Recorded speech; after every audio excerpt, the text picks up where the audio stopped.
Sports Live is proud to present the Harrisburg Cougars and the Manheim Township Blue Streaks at Gene Cruz Field at War Memorial Stadium.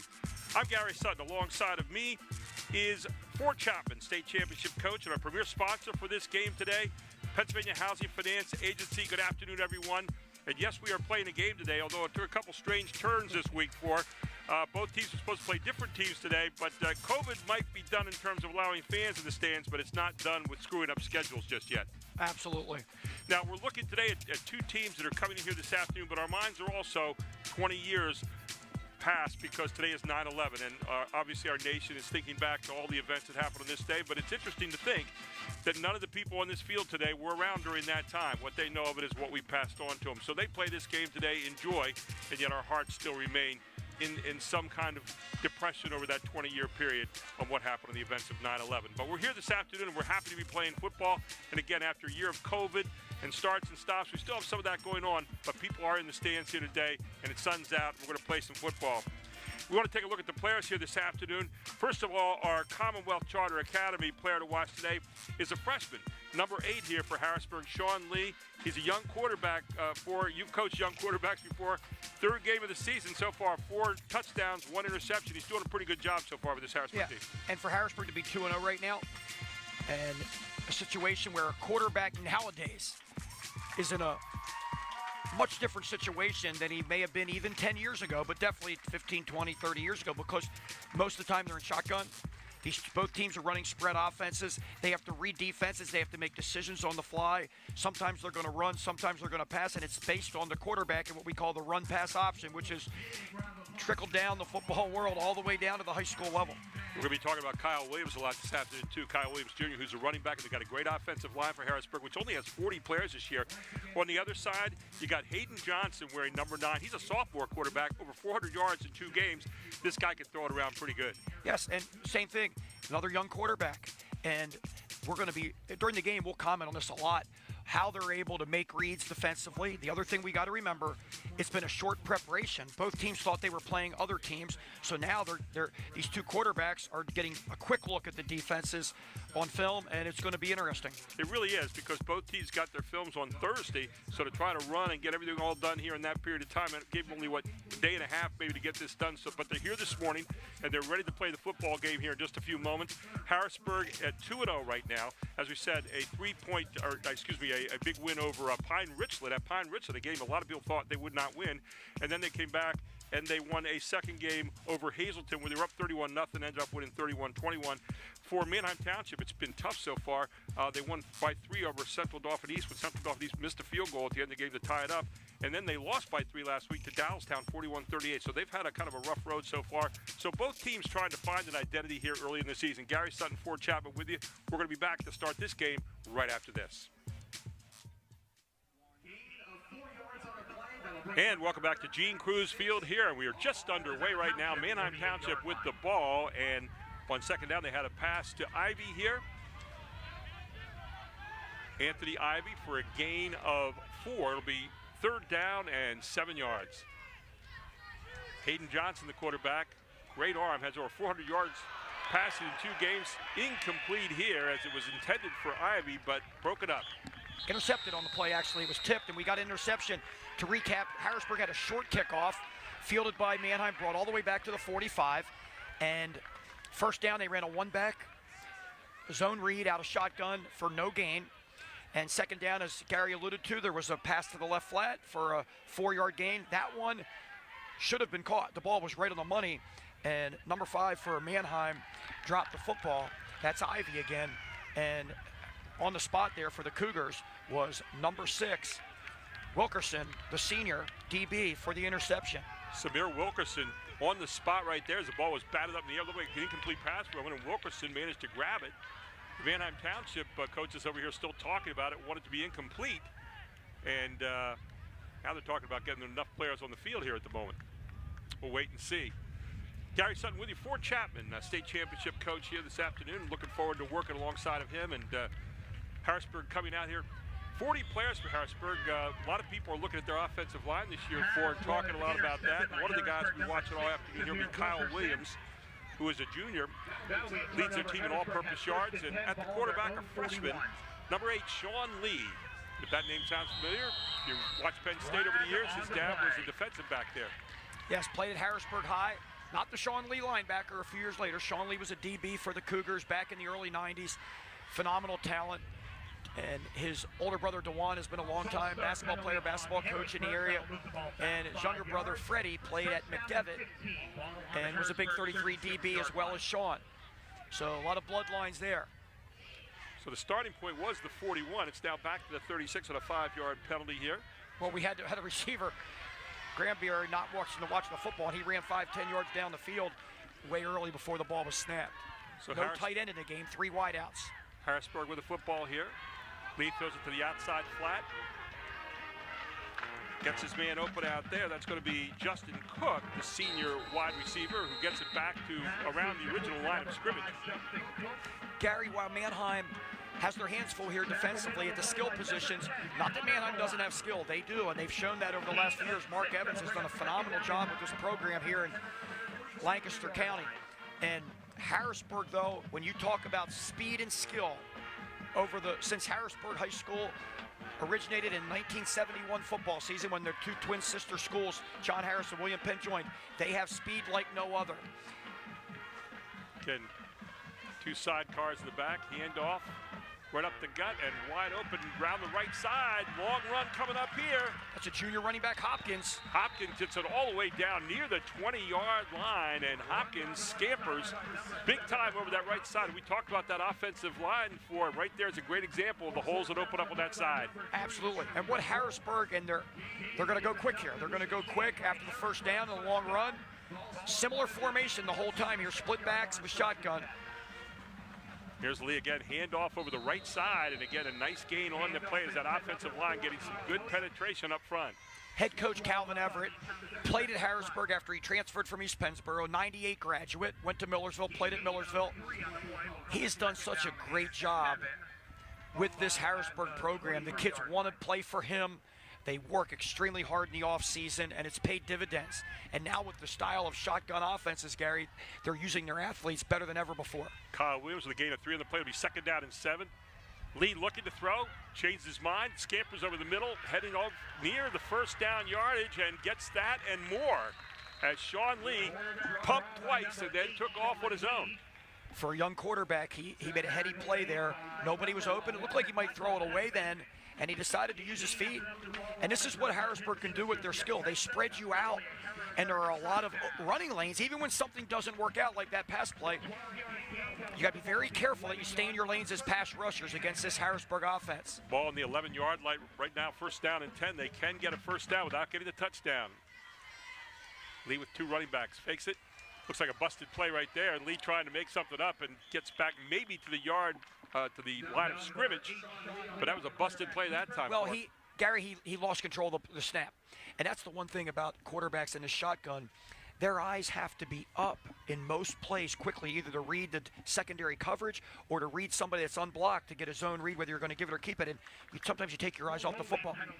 For a little different look on their backs are even with the quarterback there, so if you fumble at all, you don't have much time to recover. It's not like they're coming from behind you. That's right. That's right.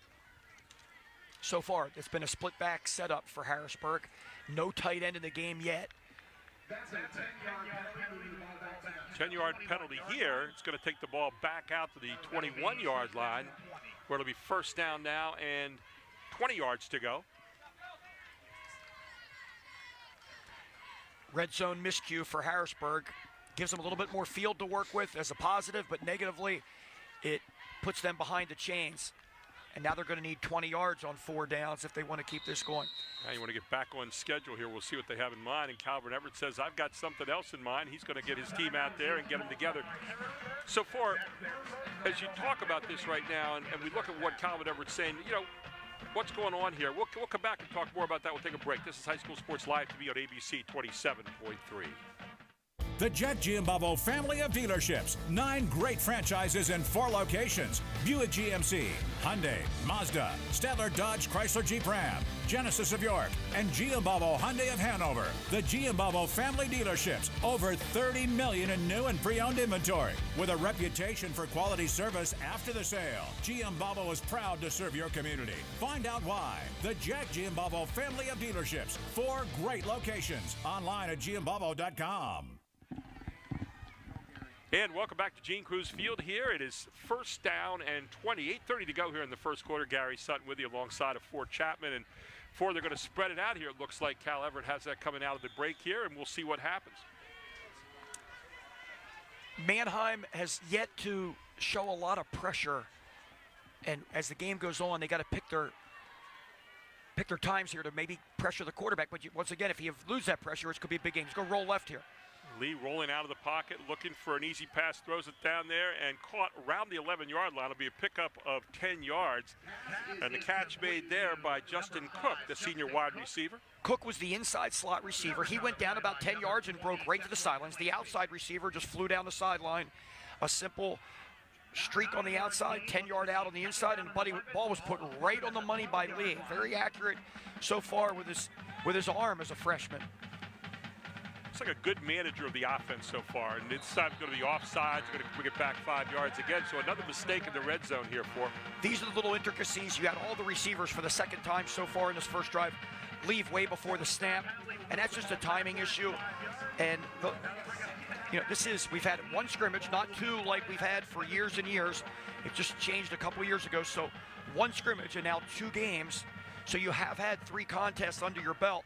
But the other thing we talked about during the pregame show, this unaware of who your opponent's going to be until maybe 48 hours before the game, that can play a factor as well. Well, you've been prepared for one team for a while, and all of a sudden on Thursday you got a brand new team you're playing. So you're exactly right. So it'll be second down now and 17. First time Harrisburg showing this formation. They have a bunch of trips to the right. Look for him to go that way. And that's a pass by Sean Lee. Little past his receiver. Intended receiver was Kyle Williams. Now what happened there, they went away from the bunch trips. When you'd go bunch trips or any trips formation, meaning 3 receivers to one side, you only have 1 receiver to the other side. And it can be a one-on-one matchup. And if they don't respect that side to the left, in this case, go to that 1 receiver and try to get it in the end zone. And they tried it right there to get the first down, and it was a little bit underthrown. Now, I haven't seen Harrisburg's kicking game, but I'm assuming we're in 4-down territory right here.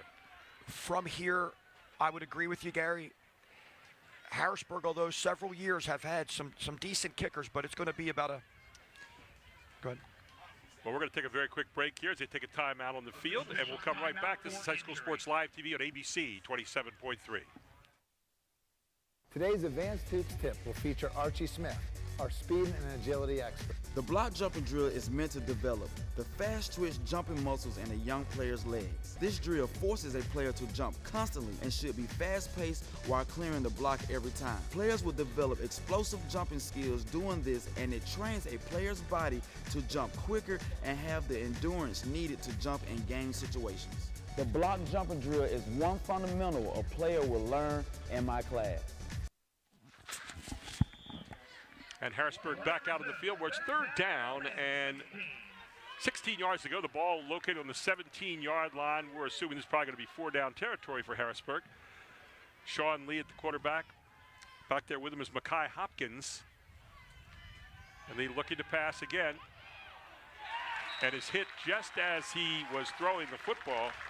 There's what we talked about, Gary. There was the 5th man rushing there and putting pressure on the quarterback for Manheim. Good dialed up pressure by the Manheim staff. That was Jesus Perez. Jesus Perez out of his linebacker spot. Wearing number 38, broke that play up and got right to the arm of Sean Lee. So 4th down now. You're expecting a pass here, within maybe 15 yards down the field to get the first down, but I wouldn't be surprised to see some type of draw play as a change-up. Got a man open and just overthrown a little bit.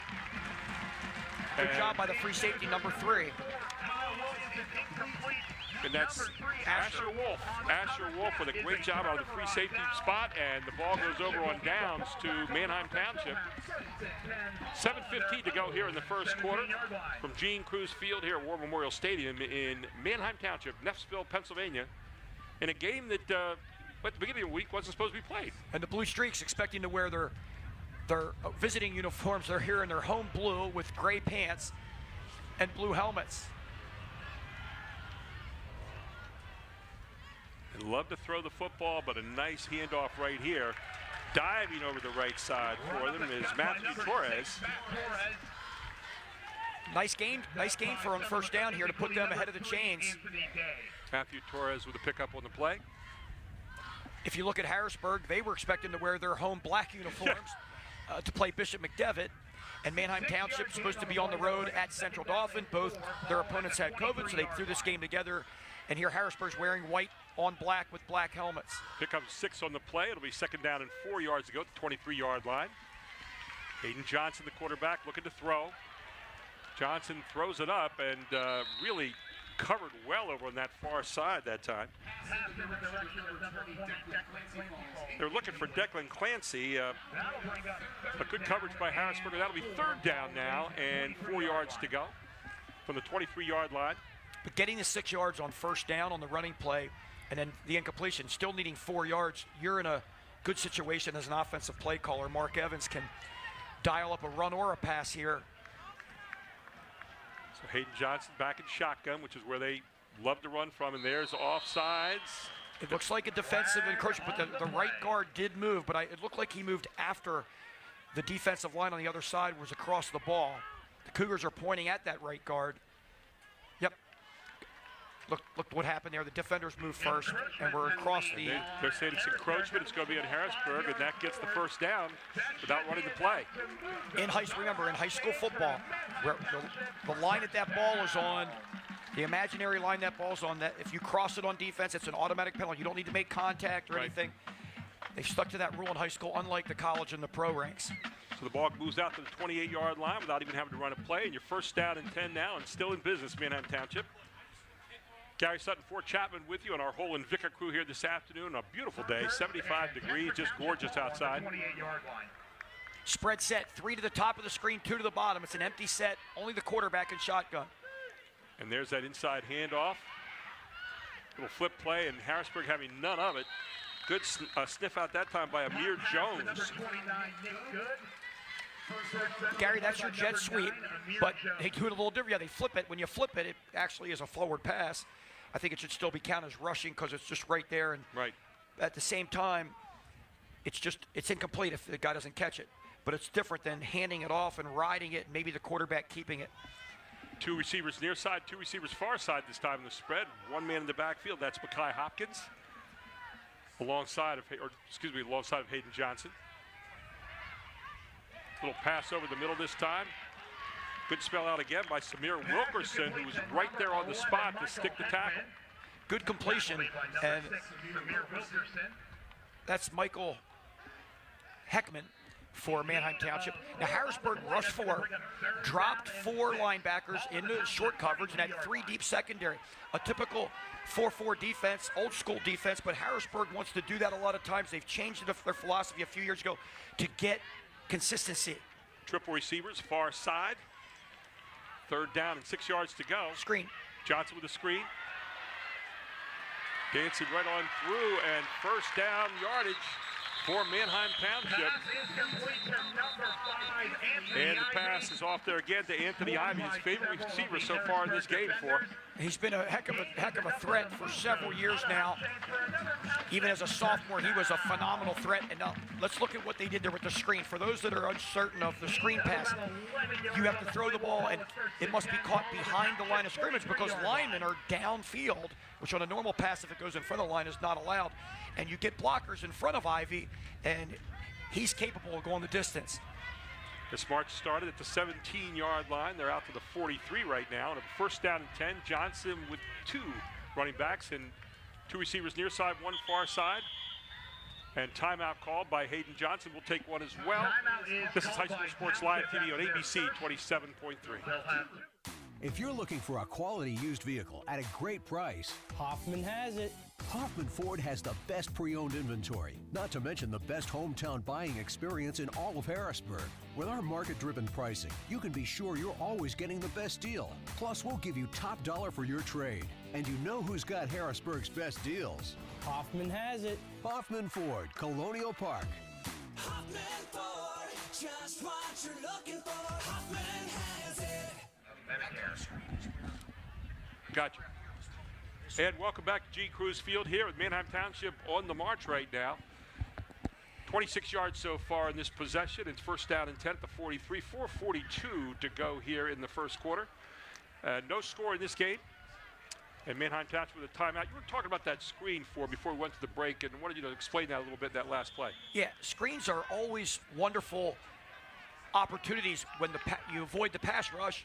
You invite the pass rush in, you throw it to a receiver, and or a running back, and he can run with linemen blocking in front of him. A little different setup this time. Two running backs in the backfield with Johnson. Johnson looking for the pass. Guns it far side. Beautiful pass again to Ivy, who steps out of bounds, shy of the first down, but a good pass to the outside hands there of Ivy. Yep. Ivy went about 5 yards down the field and broke to the outside. Ball was right in the money.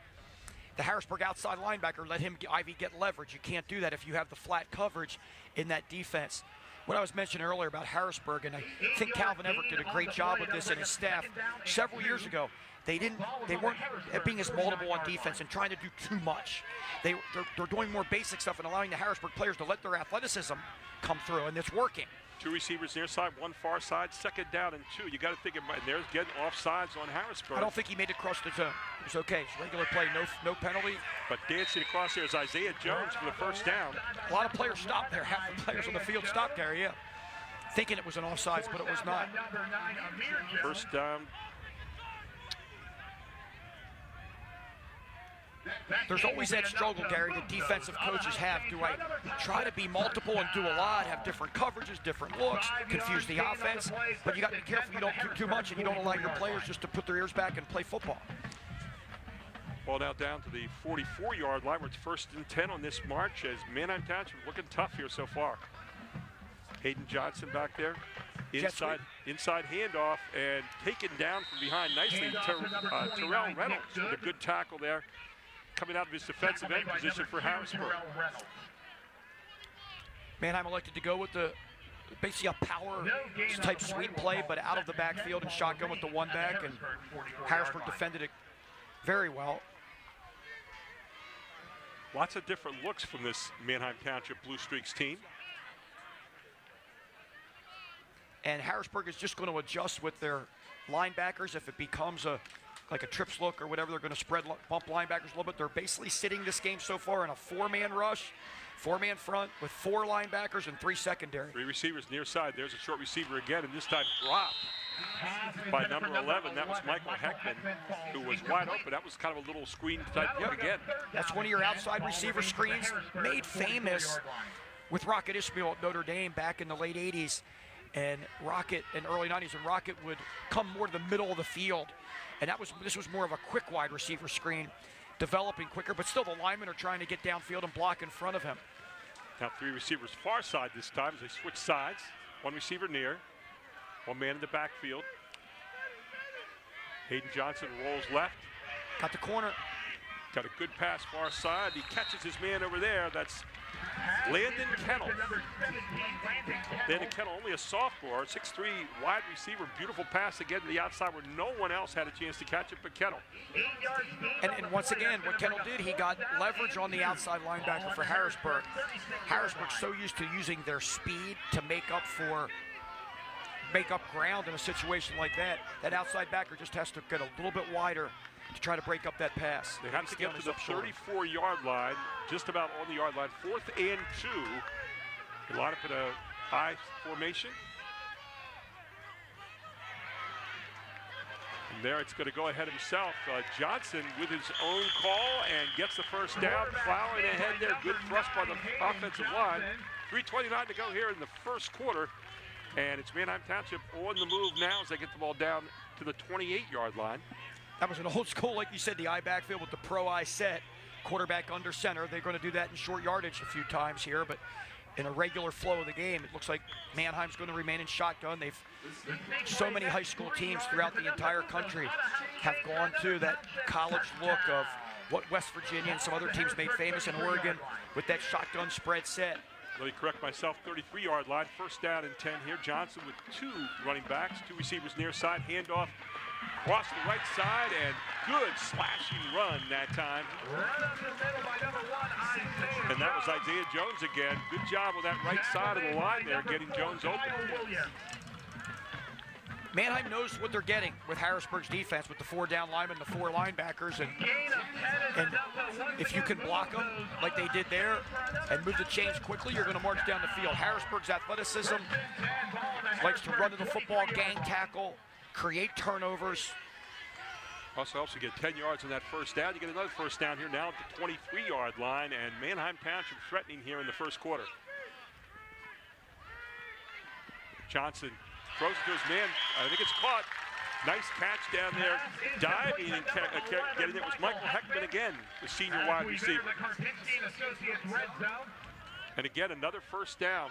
So they're getting in chunks now for him. Yeah, absolutely. Hey, let's put it. Mark Evans. First of all, Coach Melnick was here for a good while at Manheim Township, and they got the program to a good, solid level. Coach Evans has even extended that and gotten it to a further level for this. They're in Lancaster County. They compete with anybody. Wilson, the Mid-Penn teams, 4 district titles lately. Balls on the 12-yard line, first and 10 again. Johnson fakes the handoff, has a man wide open in the left corner. Looks like a catch, and is. Beautiful pass to the far left-hand corner of the end zone for a touchdown.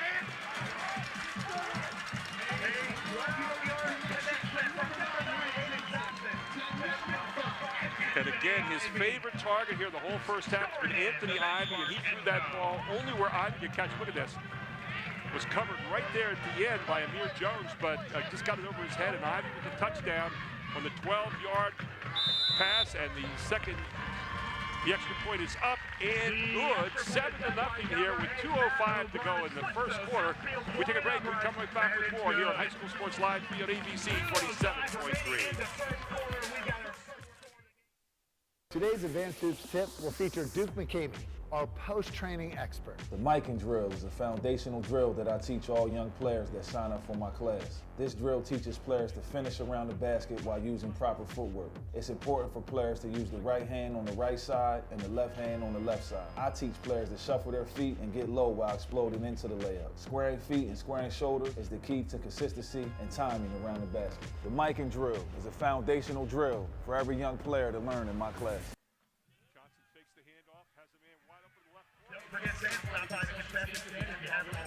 And welcome back to Gene Cruz Field, and a happy Gene Cruz Field here if you're a Manheim Township fan right now, because they just completed an 83-yard march for the first score of the game at 2:05 here in the first quarter, 7-0 with a 12-yard pass from Johnson to Ivy. When you have an Anthony Ivy on your football team as a skill player, Harrisburg doesn't have the advantage against him like they do against a lot of receiving threats. And it looks like, you can tell by Ivy's speed, route running, not just to mention Ivy, but they have a couple receivers here that are making some really good plays. And the quarterback, the sophomore quarterback's putting the ball right in the money. Michael Heckman, and you know what I've noticed on all of his passes so far? They've all been to the outside, where only the receivers can really get him, and it's kept it away from the Harrisburg defense. So good job by Johnson of finding the receivers in places where only they were going to pick it off. Here comes This is the speed you got to be concerned about, and here it goes. It's that quickly. That's where the speed, you catch it. Justin Cook all the way down. And Justin Cook takes it back for the touchdown. Wow. That's the speed I'm talking about, that even though Manheim has their degree of speed, Harrisburg speed is often like no other, and it was proven right there. And Manheim takes this beautiful drive all the way down the field. Here you see it again. Justin Cook. He just takes a few steps to watch. He took a look. Okay, I got it. Now I'm off. Puts it in overdrive, absolutely. There he goes. And then, you know, he had those first hesitating steps, and then he just blows by the last guy that had a chance to get him, who was Matt O'Gorman, and that's it, a 90-yard score. And just like that, we're tied up, maybe. We have an extra point coming up here, and trying the extra point will be Mackay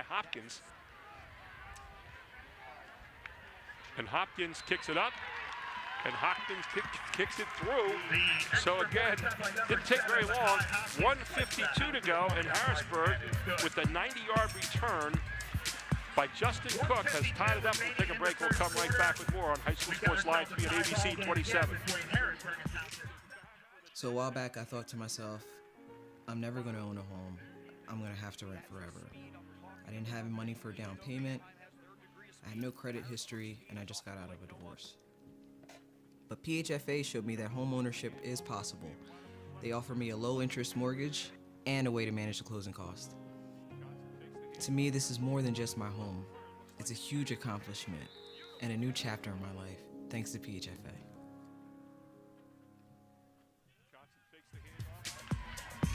But we didn't have any scores most of the first quarter. And then at 2:05, we had Johnson to Ivy for an 83-yard scoring march with a beautiful job. And then doing it another way, Harrisburg says, well, let's do our 90 yards a little faster. And they came back with a 90-yard return by Justin Cook with 1:52 mark. And here we are back at 7-7 for Chapman. Gary, it was since the Mid-Penn playoffs have started in 1982. Excuse me, since the District 3 playoffs have started in 1982. I'll get back to the second after this kick. So here is Hopkins kicking off again from the 40. Last time was a very short kick when he started the game. Let's see what he does here. This time it's a little bit of a flat kick downfield, picked up by an up man. And Nick Good picks it up and gets it out to the 35-yard line. Pretty decent field position to start out. Gary, since the Mid-Penn and other District 3 teams have started playoffs in 82, the 1982 football season, at the top level, the top classification, every district champion was either a Mid-Penn school or Wilson. That all changed a few short years ago, 3 years ago, when MANHEIM Township became king of District 3. And they fear no one, and they will play anybody in the District 3 and beyond. And Mark Evans has done a phenomenal job here with this program for the Blue Streaks. Man in motion near side. And was looking for something there and not going to find it. Kind of broke up pretty quickly. The running back, Jones, fell down. He was coming through the line on a quick play fake. He was going to be the screen guy, and he fell down, and there's nothing you can do there. As a quarterback, wisely just threw it to the ground. The negative is, Gary, if there's a screen pass, you have linemen downfield. If the intended screen guy falls down like that, you can't throw it away down the field because then it'll be ineligible receivers downfield. He did a heady play there, the sophomore, and just threw it at the feet of the running back who had fallen. Ball to 35-yard line, second down and 10. 3 receivers far side this time. Johnson going to hand off to the inside, and dancing through again is Jones, and Jones getting some positive yardage across the 40. Going to be out near the 41-yard line. Be a gain of 6 on the play. Close to 7, it'll be second down and 4. He talked about MANHEIM Township breaking the streak, pun intended, breaking the streak of either a Mid-Penn team or Wilson winning that top classification. Another team just did it last year, a York County team. Central York had a phenomenal year and won the district title and went all the way to the state championship. Central York with a win over Hempfield last night, 35-21. Hempfield playing a pretty good game against Central. There's Johnson again to the outside. And trying to reach across the line. Good job on the tackle there by Amir Granberry. Check that, Kymir Williams with the tackle that time. And fourth down coming up here and 1 yard to go. In almost half a yard in your own territory, but it's one where you think you're going to go for it. They got quarterback sneak under center and picked up a good amount of yards. And the advantage nowadays, Gary, in the last few years of a quarterback sneak, your running backs can push the quarterback, and they don't make that call anymore where it's aiding the runner. So I'm expecting him to go under center and get in that I backfield, that pro set, and run that sneak again. Get a short count here maybe and let Johnson just kind of step forward. And he did it again. They pulled him offline on the count. Good call, Gary. So he's changing up the count there or something to get Harrisburg jumping across the line. And again, without having to run the play, they get the first down. It's so hard as a defensive lineman. You see it all the time where they're right over the ball. And that voice inflection of Hutt, you want to move on ball. You're told to move on the ball, but you hear that Hutt and you want to make a play and you come off the ball and 5 yards on the encroachment. And Tyreek Jackson, who was called for that, got pulled out. I think they kind of remind him that's 2 times so far in the game. How about it? We'll take a timeout. We have end of the quarter, first quarter, 7-7 here on High School Sports Live TV on ABC 2743. Customer convenience and world-class service? Hoffman has it. Our staff is here to prove it, and our customer reviews say it all. Regardless of where you purchased, Hoffman can provide warranty repairs and routine maintenance. Enjoy our out-of-the-weather service drive, customer lounge, shuttle service, and valet return. You don't have to imagine great service. You can live it because Hoffman has it. Hoffman Ford, Colonial Park. Hoffman Ford, just what you're looking for. Hoffman has it.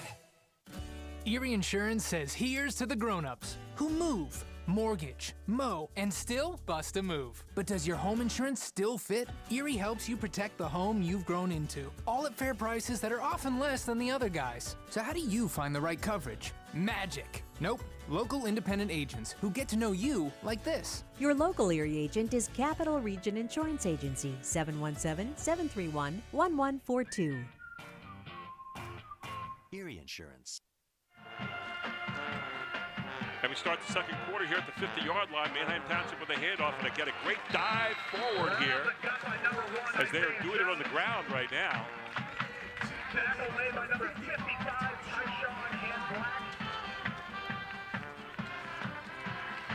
It's a good handoff, right up the gut that time.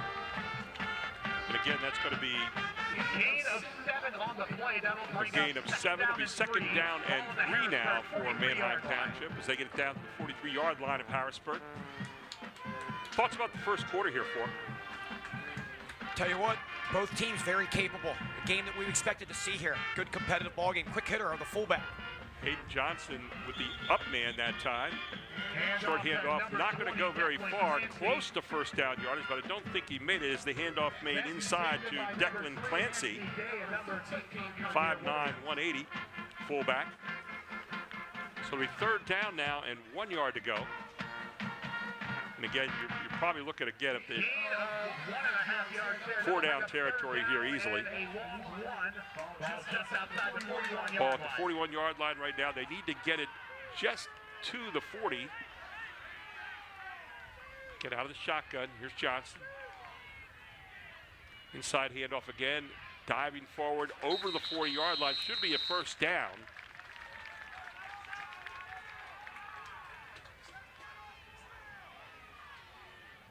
You know, the tackle that time was Amir Jones and Matt Torres with the carry.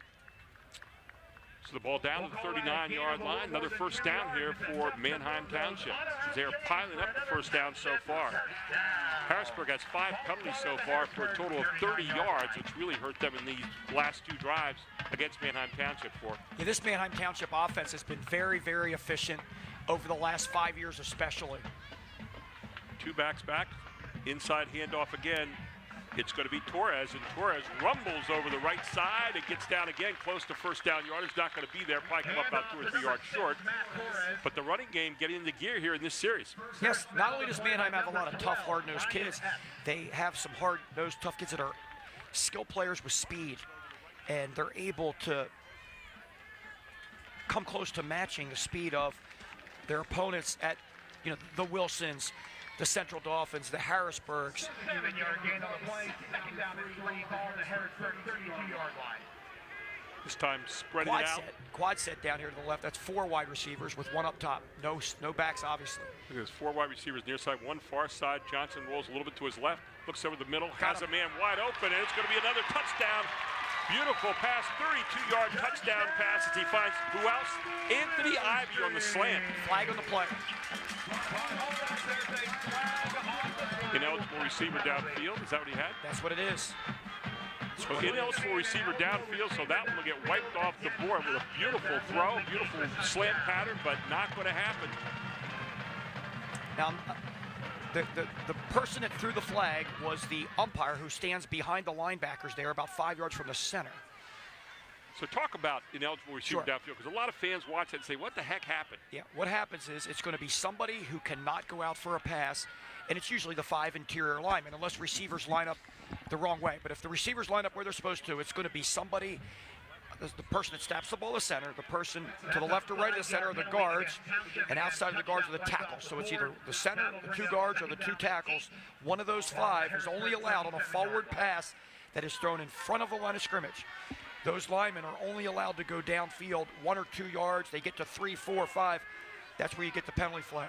So again, sending 3 out far side this time, 1 near side, 2nd down and 8 from the 37-yard line. Johnson looking again. Finds his man on the outside, hits on target. And it's a beautiful pass out there once again. This time it's Landon Kennel, the sophomore. And Johnson putting it right on the numbers. Hayden Johnson for a sophomore quarterback.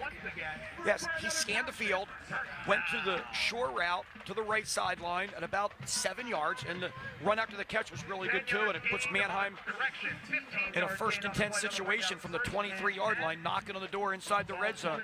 Kennel knew exactly where he was there too. He got it right down to the 23, so 1st down and 10 to go here again. And you're right, Johnson just putting it right on the numbers. Tight end of the game here with 3 wides and a one back set. There's Johnson, inside handoff again. Quarterback keeping it. He's going to keep it near side and smelled out very nicely. Good tackle on the play. We're trying to get the number right here. You want to see Johnson head up field more there. That was Kymir Williams with the tackle. Off of that fake, try to get north-south a little quicker. There was the quickness of Harrisburg, though, jumping out there and getting in your backfield. Gary, when I've learned this for years and years, both as a player and a coach, when you run laterally against the speed and quickness of a Harrisburg defense, it's usually not going to be good. You got to get upfield a little quicker. 8:06 to go here in the 2nd quarter. Single man in the backfield this time is Torres. Takes the handoff to Torres, throws to the outside, tipped by Harrisburg, and picked off by Harrisburg as well. Great tip by number 7, Mackay Hopkins. It looks like Bryant, the sophomore DB, right? Is that 24? Yep. And 24 for Harrisburg, Raytel exactly Bryant. right. Raytel Bryant with the interception, but that's the way you draw up that play. You get the tip, and then you get the pick off, and Harrisburg back in business again. Yeah, it's a quick fake by the quarterback. Looked like maybe a run-pass option, meaning he's going to read the defense. If the receiver's open, he's going to pull it and throw. That called back touchdown is going to loom big here later on, potentially. And the one thing about pass receivers, and we saw it in the pro game the other night with Tampa Bay and Dallas, if you tip a football and it goes up in the air, and quick defenders, they're going to get to it a lot of the time, and it can cause a turnover. That quarterback, that pass was a little bit high. Yeah, it was. That's the first pass he's really kind of thrown off mark. So here's Harrisburg now. Inside handoff, good read out of there though, just bobbled for a moment. Well played by number 91 for Manheim.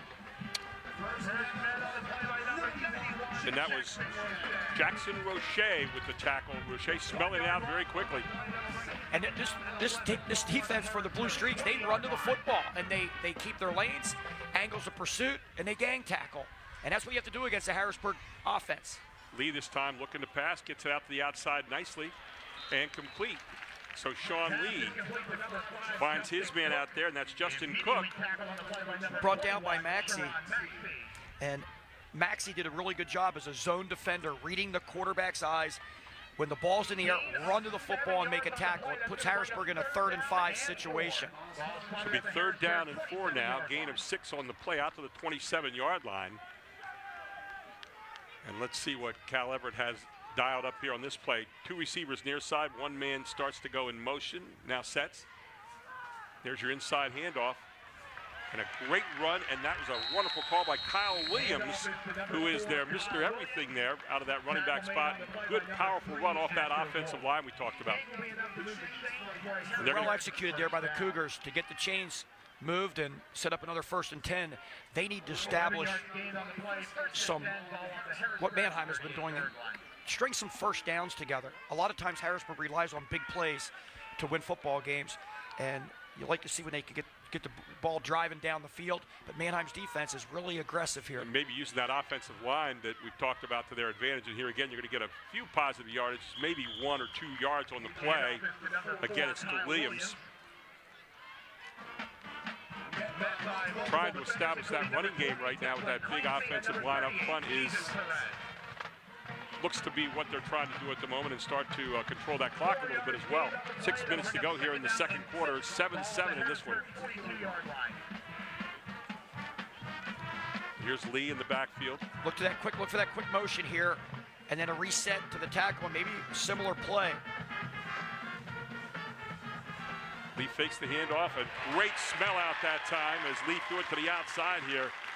But a good job of getting out there by Michael Heckman. What a great defensive read, you're right. Michael Heckman was zone eyes, meaning he's not playing man-to-man, so he's looking at the quarterback. He reads the quick fake handoff and the quick wide receiver screen, and nobody blocks him, and he comes up and makes a great stick. Yeah, his eyes were on the receiver the whole way. He never bought any of the fake at all, as you said. So it'll be third down now. Loss on the play. It'll be third down and 10 yards to go. Loss of 4. Ball located on the 38-yard line. Again, you're still in your own territory, so maybe you don't want to go for a whole lot right here. We'll see. There they go with the screen to Williams. Williams around the outside. Williams, look out. Williams gets it down into Manheim Township territory across the 45. Penalty flag on the field, though.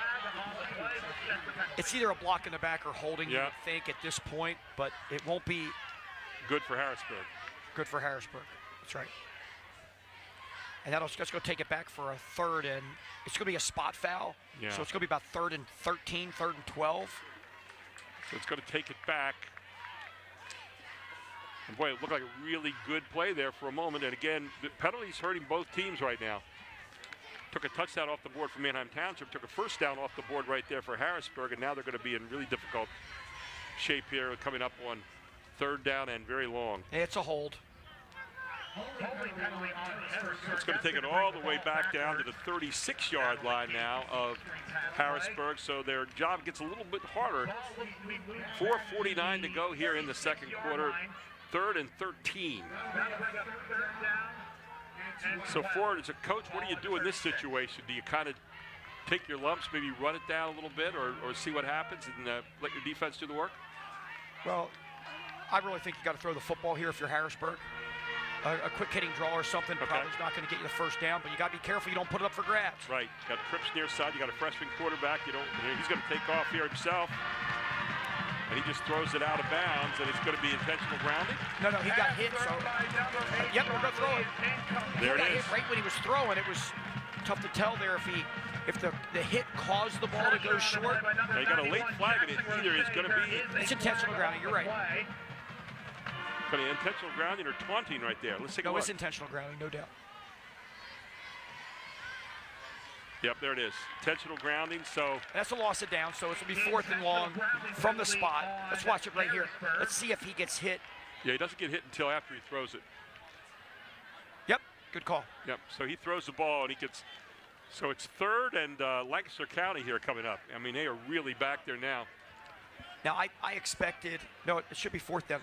It should be 4th down. Exactly, it's a loss of down on the play. The reason I didn't know if he got hit first, I was looking downfield to see where what the coverage was when I saw that he was getting ready to throw. Ball's all the way back at the 26-yard line now. This is where you got to be careful as a Harrisburg team. Notoriously, the snaps, the protection, and the ability to punt the football. Penalty is a loss of down. Loss of down, so it's 4th down now, and you have to get up to the 48, so forget that. Just want to get a decent punt out of here. Here we go. And a pretty good, Didn't get punt across out here, the 50-yard line. He got to midfield, so. See, that's what you deal with a lot of Harrisburg teams notoriously over the years is the ability to find a person to get the ball back, snap well, and a person to be able to, a punter that can change the field for you. And it didn't happen there for Harrisburg, unfortunately for them. And now Manheim is in Harrisburg territory. In Harrisburg territory at the 49-yard line. 1st and 10, 4:02 to go here in the first half. Still 7-7. Both teams hurt by penalties in their last possessions. Manheim Township wants to try to make up for that right here. The one bad pass that Johnson has thrown a little high resulted in an interception by Harrisburg. Harrisburg not able to really move the ball there. Again, they had a first down but got called back on a penalty there.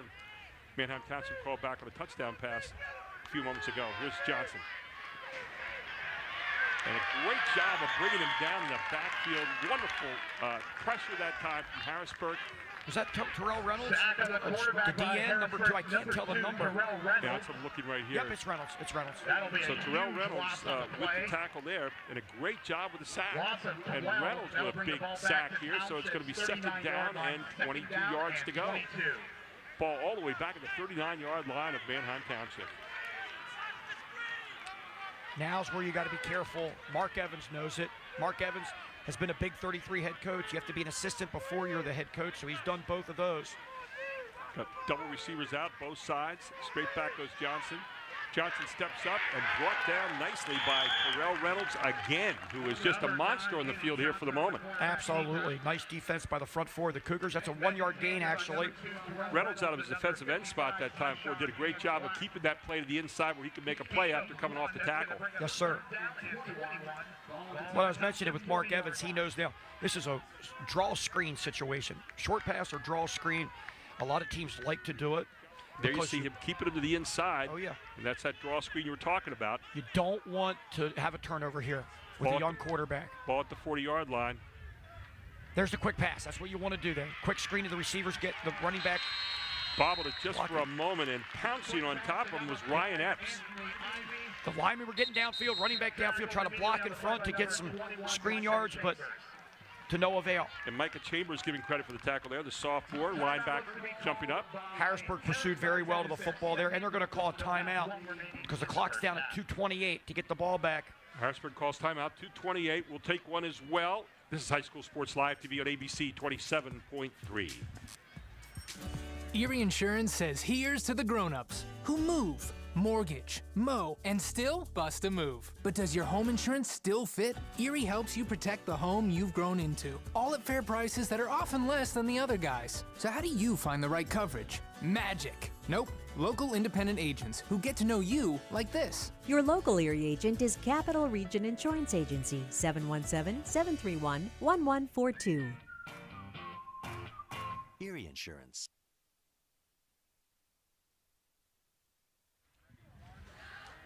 And welcome back to Gene Cruz Field here at War Memorial Stadium. 2:28 to go here in the second quarter. Manheim Township 4th and 20. They got to kick it away, and Harrisburg with a good stop that time.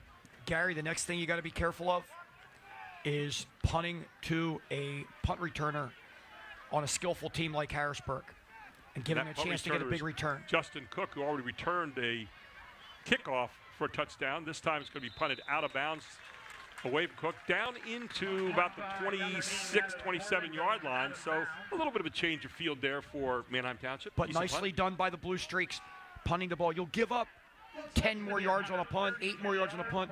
You don't, and punt it right on the sidelines, guarantee no return. You're better off losing the 10 or less yards of field position instead of giving them a chance to get a skill. You saw the kickoff return earlier. You want to try to avoid those. Yeah, the only place you've scored so far for Harrisburg is off special teams. So you don't give the special teams a chance to make a big play again. The legendary coach at Cedar Cliff, football and wrestling, Bob Craig, used to say often, I'm punting the ball to the sidelines when I play the Cougars. Here are the Cougars now. Lee takes a low snap, hands it off over the middle, and up the middle they go for about, let's call it a 3-yard carry, maybe 4.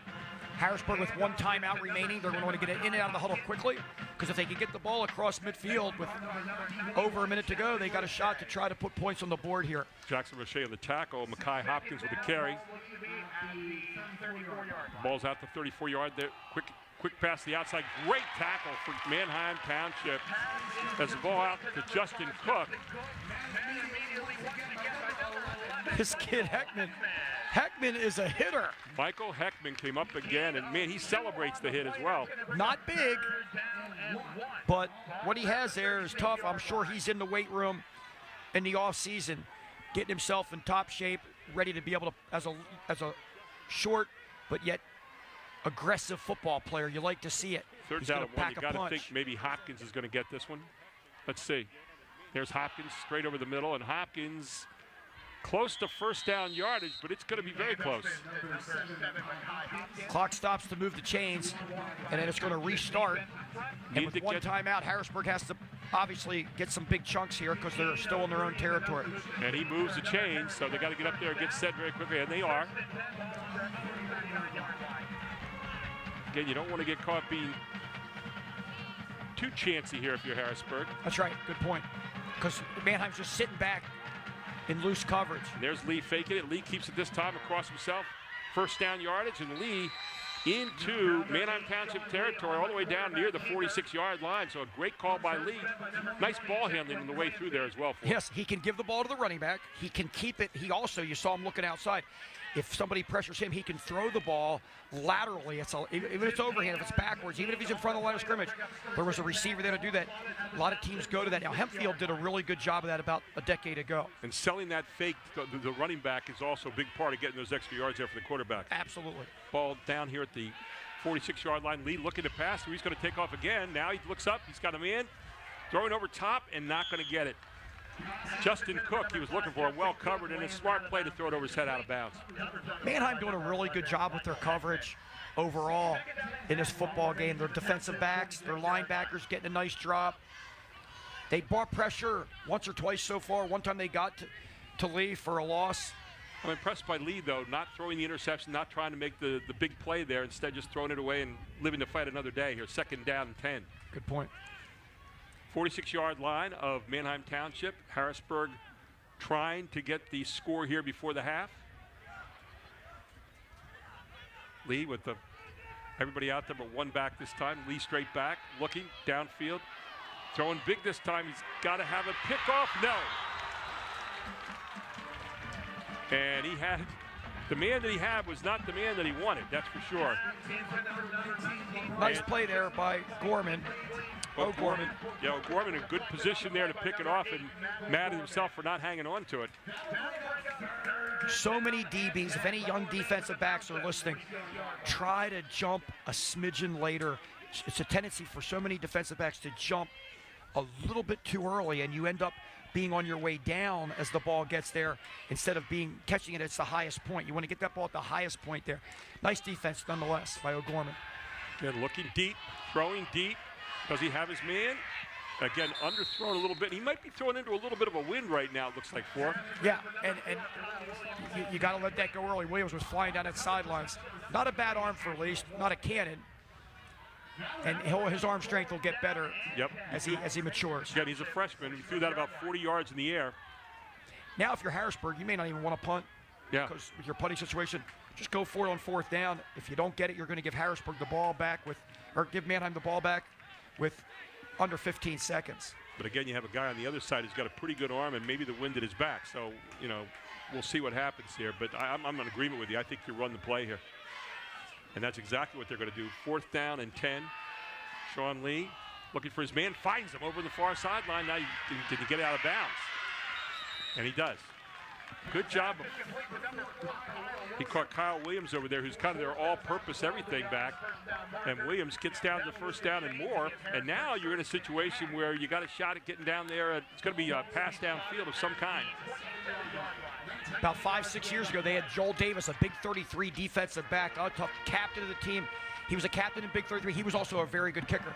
And he had this length. But right now, Harrisburg doesn't have the length to kick the ball as far. So they have to get 15 more yards down to have a shot at a field goal. Maybe a down and out of some kind here. And that's where they're looking. Now you get to the outside and then step out.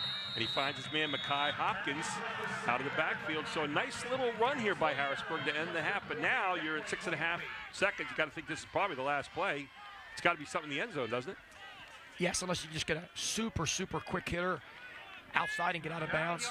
You only have one timeout. You could actually run a quick opener there and get a timeout immediately because they do have one timeout left. They lost he went out of bounds around 7.4. Clock stops at 6.5. That's a tough spot to Falls at the 18-yard line, and you have to have something that's going to get to the end zone here. You're right. So let's see what they have dialed up this time. 3 receivers near side, 1 far side. Lee hesitates, throws to the end zone, and it's going to be picked off in the end zone. He did have it long enough. I think it was a catch, and then it just slipped out. But that's the end of the half. And that was Sharon Maxey Sharon Maxey with the pickoff, but that ends the first half, and both teams knotted up at 7-7. We're going to go to a halftime break, and we'll be back with more right here on High School Sports Live TV on ABC 27.3.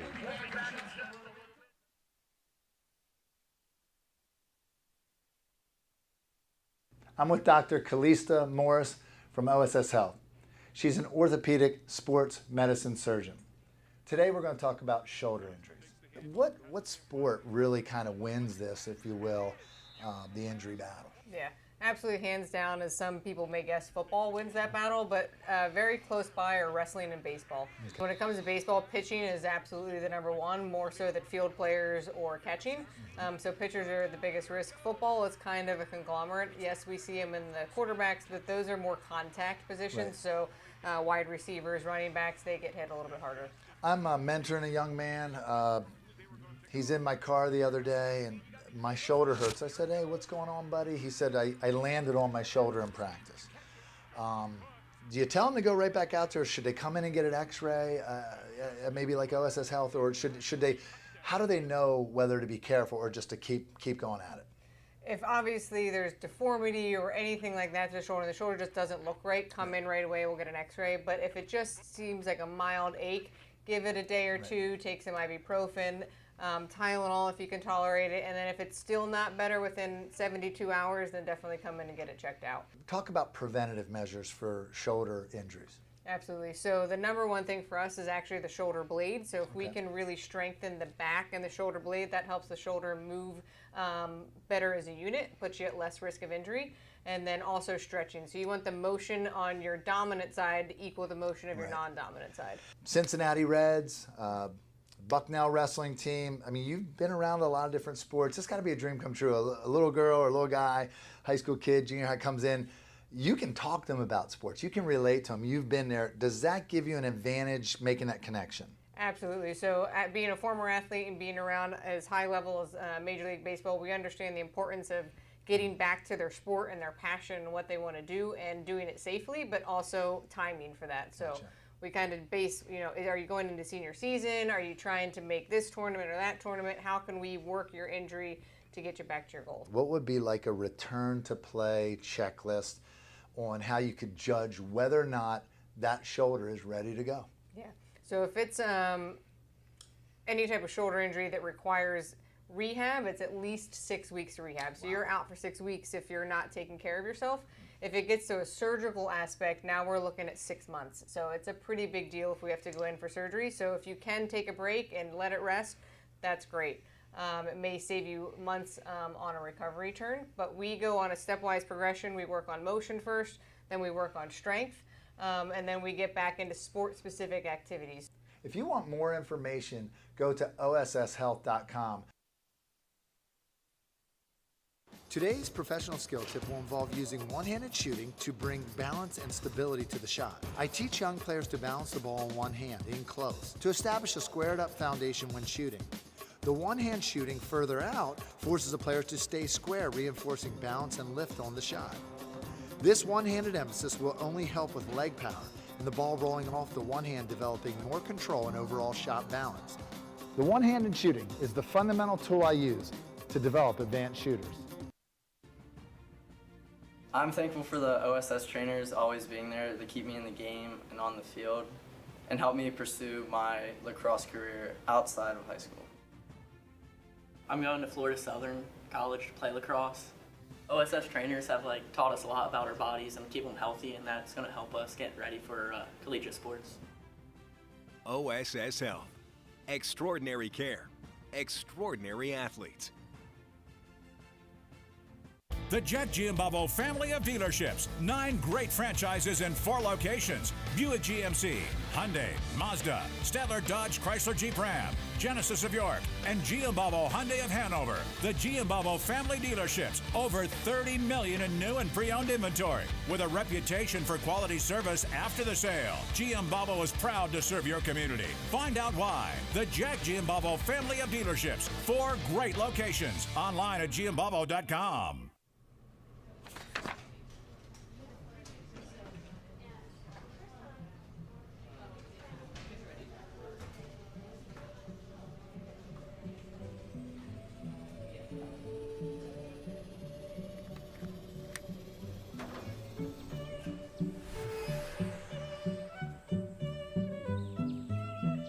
CCA field trips make learning come alive.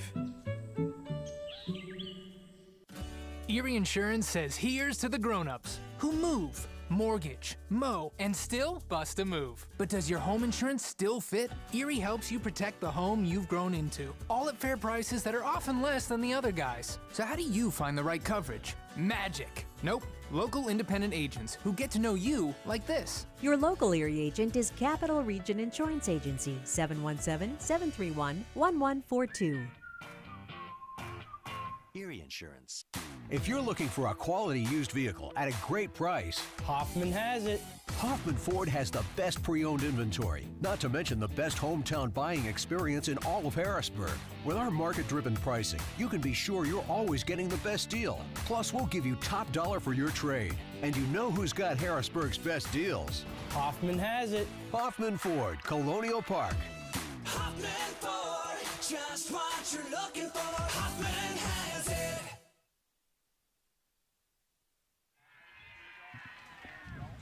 And welcome back to Gene Cruz Field here in Manheim Township, War Memorial Stadium. We've had a really interesting game here in the first half, 7-7 here at the half, Manheim Township and Harrisburg High. And Fort Chapman, your thoughts about the first half? It was really kind of a interesting tale of two different cities, right? I am super impressed with both programs and the kids on the field competing like they are in a game they didn't even know they were going to play, an opponent they didn't know they were going to play, both with very young quarterbacks who are both showing that they are capable of making things happen. I'm excited for this second half. We were talking about the two quarterbacks so far. And on the one side for Manheim Township, I think you have a little bit more of a gunslinger there at sophomore. On the other side, you got a freshman, Sean Lee, for Harrisburg, who's more of a manager of the game right now, but he's done it with his feet as well as some decent little passes and really has kept it under control. Talk about those two quarterbacks so far, Hayden Johnson and Sean Lee. Yeah. You can see Lee coming into his own. Johnson already looks like he's already played a lot of football, which he has at other levels. But I'm really impressed also with the quarterbacks, their targets. There are some really good receivers and running backs on both football programs, and the quarterbacks have a lot of people to go to. What they don't want to do is make a mistake, and like the tip pass we had, an interception and things like that, they got to be careful of that. But I'm really impressed with them just fighting and scrapping. Penalties have hurt both teams so far. Touchdown call back on Manheim Township. Big first down call back on Harrisburg when they look like they were marching and getting out of trouble. So penalties in the game so far, probably not unexpected at this particular point in the season with all that's happened with COVID and everything else. That's right. And one other thing, the defense of both football teams are scrappy. They're putting their ears back and they're pressuring the quarterback. They're coming up and sticking receivers after the catch. They're tackling running backs well, and it's been a good, hard-fought football game. This is our Jack Giambalvo halftime report right now. Let's take a look at our AT&T first half highlights. And before, I'm going to ask you to take us through those. Okay, as we see this here on our screen, it's really bright, a beautiful sunny day here today. So there you see Hayden Johnson looking he goes to the left corner of the end zone here. Beautiful route, pass, catch, puts Manheim Township on the board. This is another angle from the end zone angle there. Got leverage on the DB and got outside of him. The ball was put right where it needs to be, over the outside shoulder. And that's then the kickoff, and look at him just gauge. It's like he's the sprinter getting another gear. There he goes. And that's Harrisburg. They've had it with Sherrod Wallace back in the 90s, Kenny Watson, Hank Poteet. They have kick returners that can burn along with just a lot of speed. And Manheim has decent speed of their own, but nothing to stop that. That was Justin Cook with a 90-yard return on the very next play after the touchdown had been scored on an 83-yard drive by Manheim Township. So they did it with the whole lot of different plays. And now you take a look right here at our Highmark halftime stats. For what jumps out at you right there? Obviously, rushing, Harrisburg has the better of the rushing so far. On the other side, the passing in favor of Manheim Township. But overall, not that bad. Look at the far bottom left, though. Yep. 8 penalties for 60 yards. Calvin Everett's going to want to clean that up because you can't. It's tough to win football games with that many penalties. And on the other ledger there, you see Manheim Township with 1 for 5. That 1 for 5, though, cost them a touchdown because that was an ineligible receiver downfield, and that was a big call right there. So that one really cost them big time. So there you have our halftime stats as well. And I'll tell you what are you looking for here in the second half from these two coaches? You know them both pretty well. Yes, I'm looking for both coaches to go in, make good adjustments at halftime. But the one adjustment that's not in the X's and O's on the marker board or ever, it is getting these players to come out and believe in themselves the second half. It's early in the season. A lot of young players on both sides, and getting them to compete, avoid turnovers, avoid penalties, and win this football game. And both those coaches are very good at the mental part of the game, not just the physical part. And I think they'll do a good job at halftime. We should have a heck of a second half. Well, Coach Evans and Coach Everett have done a heck of a job so far in getting their teams ready. Again, in a short week where both these teams didn't get film until Thursday because they didn't know who they were going to be playing until Thursday. Again, COVID has changed a lot here, but we have fans out here. It's a beautiful day. We have two great teams on the field, and we're having a lot of fun. For Chapman here, Gary Sutton. We'll take a break. We'll come right back to start the third quarter here on High School Sports Live TV on ABC 27.3. Hi, I'm Jackie Ferentinos. And I'm Steve Ferentinos. And we're the owners of Valley Bistro.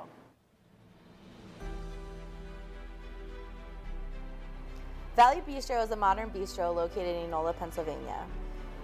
We're open 7 days a week from 7 to 2. We offer indoor and outdoor seating. We have a catering facility for all your needs. We have been clients with Capital Region Insurance Agency for 2 years. When we first met Warren and Logan, we realized that we were undercovered. They were able to assess our needs and provide us with the proper coverage we needed for our restaurant. The program they provided us reduced our premiums and enhanced our coverage. They even went as far as to complete all the paperwork we needed, cancel our other policy, and make everything a completely smooth transition. In our experience, we usually have used other agencies and it would take days and hours to get back to us, whereas with CRIA, they immediately get back to us within minutes. CRIA has the best customer service, and that's what separates them from other agencies in the area. When you choose to go with CRIA, you're choosing to buy a promise that, God forbid anything would happen to your business, they will be right there for you. Shopping for insurance is never easy and usually a lengthy process, but when it comes to CRIA, they're the ones to get it done for you. Choose them, you won't regret it.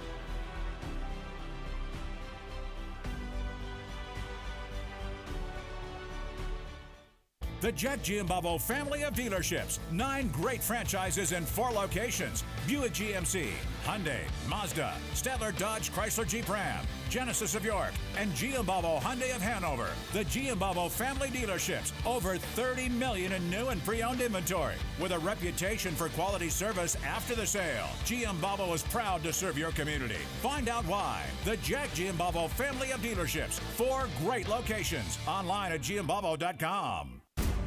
Groff Tractor is your full-line equipment dealer representing Case Construction and many other leading brands, serving the total sales, rentals, parts, and service needs of its customers. Groff Tractor, featuring Case Construction, paves the way for your project from start to finish. With 6 locations, Groff Tractor is always nearby your equipment needs. Groff Tractor also offers scheduled maintenance along with 24/7 emergency service. Groff Tractor is your #1 source for everything under construction.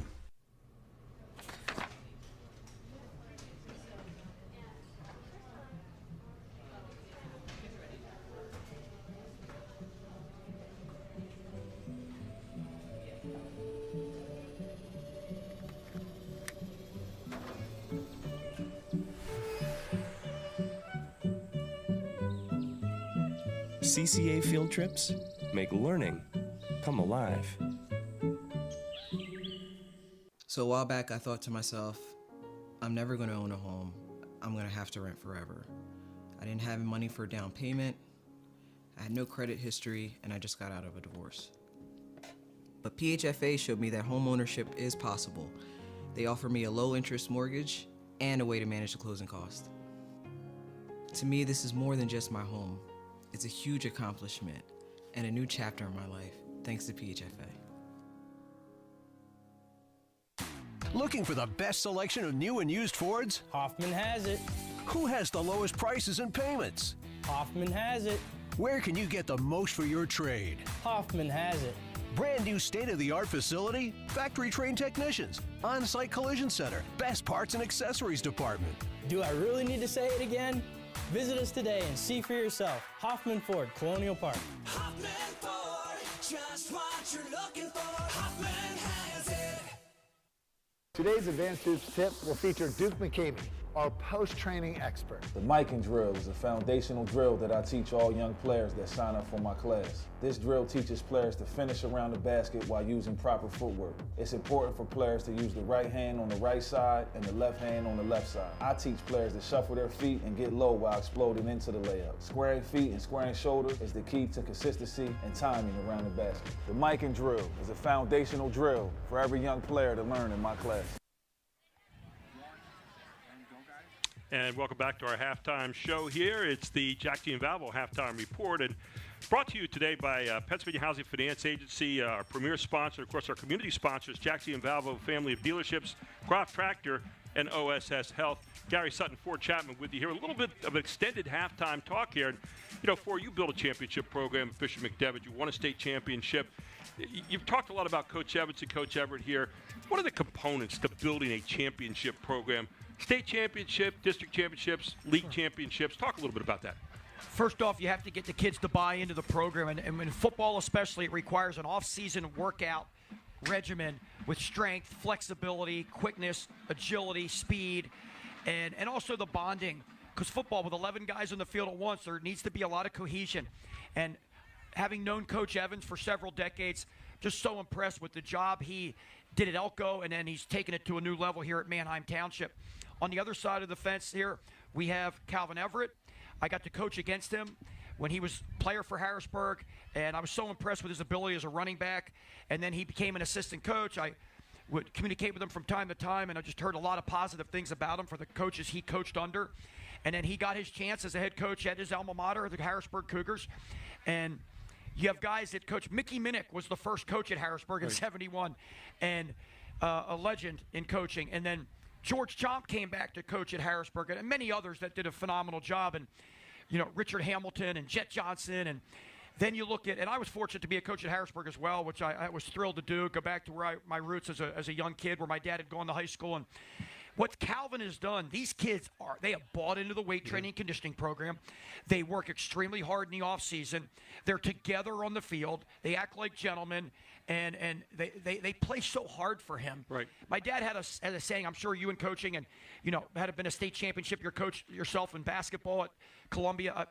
My dad would always say, it's one thing for kids to want to play hard, but if you can get them to want to play for you, the head coach, and your coaching staff as well, you're taking it to the next level. And that's what I think both these coaches have done a really good job of. We always used to talk about the idea of you always get a little bit less than what you ask for. So if you ask for this and take this, it's better than asking for this and taking this. And there's always, you know, we always said everyone does the big things. It's the little things that the championship coaches do that separate you. And that's where, when you pay attention to those kinds of things, which obviously both these coaches did and you did, I think is really the important point here. And you're saying you have to have high expectations.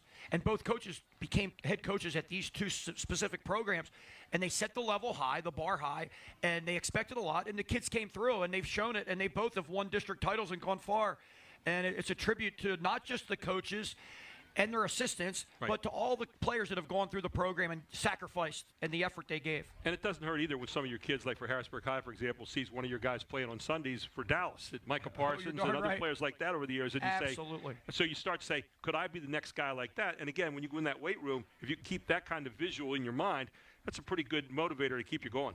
Darn right. And it takes a ton of commitment, both on the field, in the weight room, and all the things you do and the preparations, as well as all the things you have to do academically. You know, it's not easy to be a student athlete at any time, but in today's day and age. And there's a lot expected of these kids, and really proud of them through this COVID situation the last 2.5 years, for them to all the things they've lost out on and missed out on, and even games, and to be able to experience this today, even though both their opponents couldn't play. I think it's great.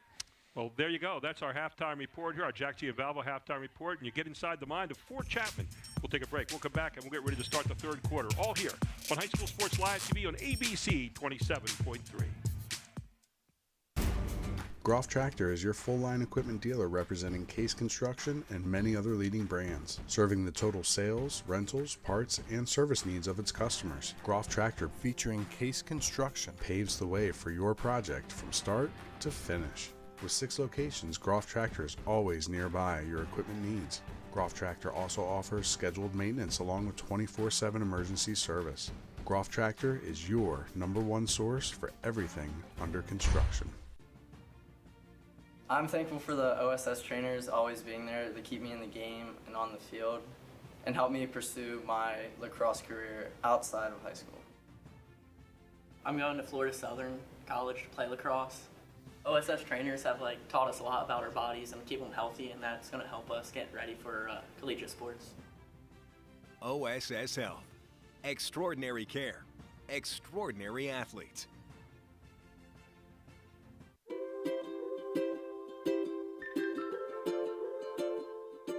All across Pennsylvania, families are living their lives in their own homes.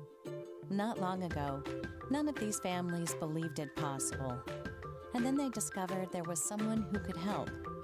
What was once only a dream is now a reality. Welcome home.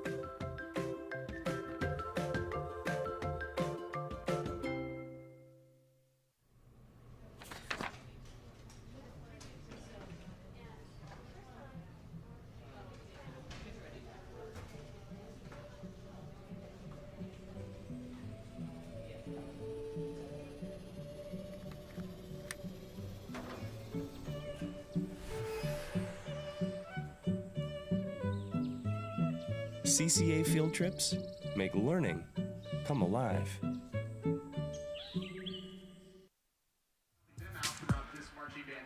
And welcome back to Gene Cruz Field here at War Memorial Stadium in Neffsville, Pennsylvania. Manheim Township and Harrisburg High tied up here at the half 7-7. Gary Sutton, Ford Chapman with you, our whole Invicta crew here this afternoon. And again, we're very thankful for our premier sponsor today, Pennsylvania Housing Finance Agency, and our community sponsors, Jack G. and Balville Family of Dealerships, Groff Tractor, OSS Health. And glad you could join us here today for this game. And as we said, they're not always easy to play anymore in the year of COVID plus, but we're getting them done here for. Well, you know, I mentioned earlier in the telecast that Mark Evans had been an assistant Big 33 coach and then eventually became the head coach a few years ago and did a really nice job in the game. And Calvin Everett, Harrisburg's coach, was an assistant just this past year. We did not have the Big 33 game 2 years ago due to COVID, but last year we were able to get it through. And so we did not have the host families as normal and other things that we did, but able to get enough practice time and play the football game. Now we're playing the state of Maryland again, which we started playing them in '85. And Maryland came in with one of their best-looking teams ever, and Pennsylvania did a phenomenal job and got the W in that one. Well, you know, you talked about Mickey Minnick, too. I remember Mickey Minnick organized that whole thing. He was kind of Mr. Big 33. Absolutely, and there you go. For a lot of years. By the way, don't forget also at the end of the game today, we'll have our post-game report, including the Hoffman Ford post-game analysis, where we'll feature the Capital Region Insurance Agency play of the game and discuss the Hoffman Ford player of the game. Hoffman Ford, one of our great sponsors over the years. Gary, as Manheim gets ready to kick off for the second half, they got to be careful on this kickoff as what happened last time. But I'm going to tell you a quick story about Mickey Minnick here before the kickoff. He was the head Big 33 coach back in 1969 when my dad was assistant at John Harris. And guess who the star running back was? Number 22 for Penn State, their only Heisman Trophy winner. John Cappelletti. John Cappelletti. Wearing number 22. That's right. Big-time kickoff here from Manheim Township. With the wind at his back, they're not going to be returned there. And that's the beauty of doing that in high school. The ball comes out to the 20-yard line, and it helps the kicking team. Well, you know, you're reminded of that punt they had in the first half, and they kicked away from Justin Cook, and right there they kicked it out of the end zone. So there you go. Gary, when in the '73 football season, when Cappelletti won that Heisman for Penn State, it was the last year Penn State had numbers on the side of the helmets. Yes. Now, they came back and done it twice since. It's like a one-game thing where they're wearing throwback uniforms. But aside from that, yep, long time ago. Well, here's Harrisburg setting up now at their own 20-yard line, 1st and 10. Let's see what changes, if any. We made it half. Again, Sean Lee's done a really good job managing this football team. Only a freshman. And his dad, speaking of Penn State, played at Penn State. He's here today. And the handoff goes to Big Mackay Hopkins, who tests that right side. Might have gotten a yard. Maybe a half a yard, so we'll call it a yard, and it's 2nd down and 9. And one last touch about that Penn State story. Back in '73 with Cappelletti, it was still Penn State did not have any bleachers in the end zones. You know, amazing. And that stadium nowadays, over 100,000. Isn't it wonderful? I played there in 1968 in Band Day. How about that? And we were sitting up there, and the reason they had Band Day, it had like 60-some bands. They didn't get a lot of fans. Oh, looks like we have a cramp here. Uh-oh. Cramp it up right there in the backfield for the moment, and timeout on the field. Let's take a quick timeout as well. We'll come right back. This is High School Sports Live TV on ABC 27.3. The Jack Giambalvo family of dealerships. 9 great franchises in 4 locations. Buick GMC, Hyundai, Mazda, Stadler Dodge Chrysler Jeep Ram, Genesis of York, and Giambalvo Hyundai of Hanover. The Giambalvo family dealerships. Over 30 million in new and pre-owned inventory. With a reputation for quality service after the sale. Giambalvo is proud to serve your community. Find out why. The Jack Giambalvo family of dealerships. 4 great locations. Online at giambalvo.com. And Austin Day with a cramp there is going to come off the side at least for a play here and looking better now. So we had a gain of 2 on the last play. It'll be second down now and 8 yards to go. That was Mackay Hopkins over that right side. So it'll be second down and 8 yards to go. Ball spotted at the 22-yard line of Harrisburg. Just started the third quarter here. 5-man front for Manheim. And the helmet comes off there in the middle somewhere as it's going to be out over the 25-yard line, maybe to the 26. And again, it's Hopkins again doing the work here. It was linebacker Jake Kramer who lost his helmet early in that play and kept pounding away in the pile, trying to drive that runner back. It's going to be third and about 5. And you lose that helmet, you got to come out of the game for at least a play. So Jake Kramer comes out. So Hopkins with 5-yard gain. It'll be third down and 3 here as Hopkins getting the duty so far in this first series. Nice situation to be in ahead of the chains here. Can have a short pass, try to get the first. They may try to pound it with big number 7 for the Cougars, Hopkins. They've been looking for Kyle Williams a lot on these little short passes. Instead, this time they're going to find their man, and that's going to be Giovanni Maldonado, and he gets a first down, a nice safe pass. Maldonado just came down and sat right down on that, and pretty pass from Sean Lee. Little hook route by the outside receiver. The inside receiver went to the flat. Good zone read fake and pass run option right there in the open area. Ball out to the 36-yard line. Started on the 20 here. First and 10. Sean Lee in the backfield. One running back there with him. Doubles to either side. And there it goes to Kyle Williams. And again, it was smelled out on that far side as Manheim Township was not buying at all. The outside receiver, Amir Granberry, he's got to get that block outside there. That was Sharon Maxey again with another tackle. Yeah, these Harrisburg receivers, they're getting their hands on the ball with open space outside, but the defender is closing so quickly on both sides there. Really nice play. What do you do when those outside backs, though, or those outside defensive backs aren't buying the fake at all? They're just sitting at home. So how do you kind of sell that? You got to try to pump that short one and go to the deep one. Yep, try to hit him deep. They're really overplaying that play right now. Another low snap right there. Up the middle, here it goes. The big guy has it again. He's going to get another first down. Mackay Hopkins as he rumbles all the way out past the 50 into Manheim Township territory. Mackay Hopkins, the featured back on this series. And I'll tell you what, Gary, it was a heck of a block by number 74, the senior, 6'4", 313 offense bound tackle, Roy Irvin. He's pancaked his defender. They're going to Hopkins again. Hopkins again rumbling forward and is going to get down near the 41-yard line. So about an 8-yard pickup, should be second down and short. So getting good numbers here on the opening down. Ball be spotted at the 42-yard line, so it'll be second down and 3. Hopkins is a big guy to have to bring down, 235 pounds, 6'1". If you're Harrisburg, you're wide open out here. Throw it the ball. You have 3 receivers out here, only 1 defender. You can throw it quickly outside. They're going to go to the. Oh, and almost picked off. They went to the single side receiver, and it was like you said, it was almost picked. They had a lot of. And that was Maxey over to the trip side here. Sharon Maxey over there again, overplaying that receiver. So didn't go to where you thought they should go, the near side, which was the triple receivers out there. Well, the general rule of thumb, Gary, if you have 3 receivers out here and they don't defend it, you got to force it, make them defend it. Once they defend it, then your single receiver should have one-on-one coverage. And again, you're probably thinking in terms of 4s here, 4-down territory. Still can throw it out here. They're going to hand off again to the big guy. This time the big guy rumbles forward, gets across the 40, down near the 39. And let's see if he gets close enough for the first down. It's not going to get it. He's going to be a little bit short, but you know this is a 4-down situation. 4-down situation, and you got to think he's getting it again. Hopkins, he's gotten it the whole time. Here he goes. And rumbles forward, gets the first down in near the 37-yard line.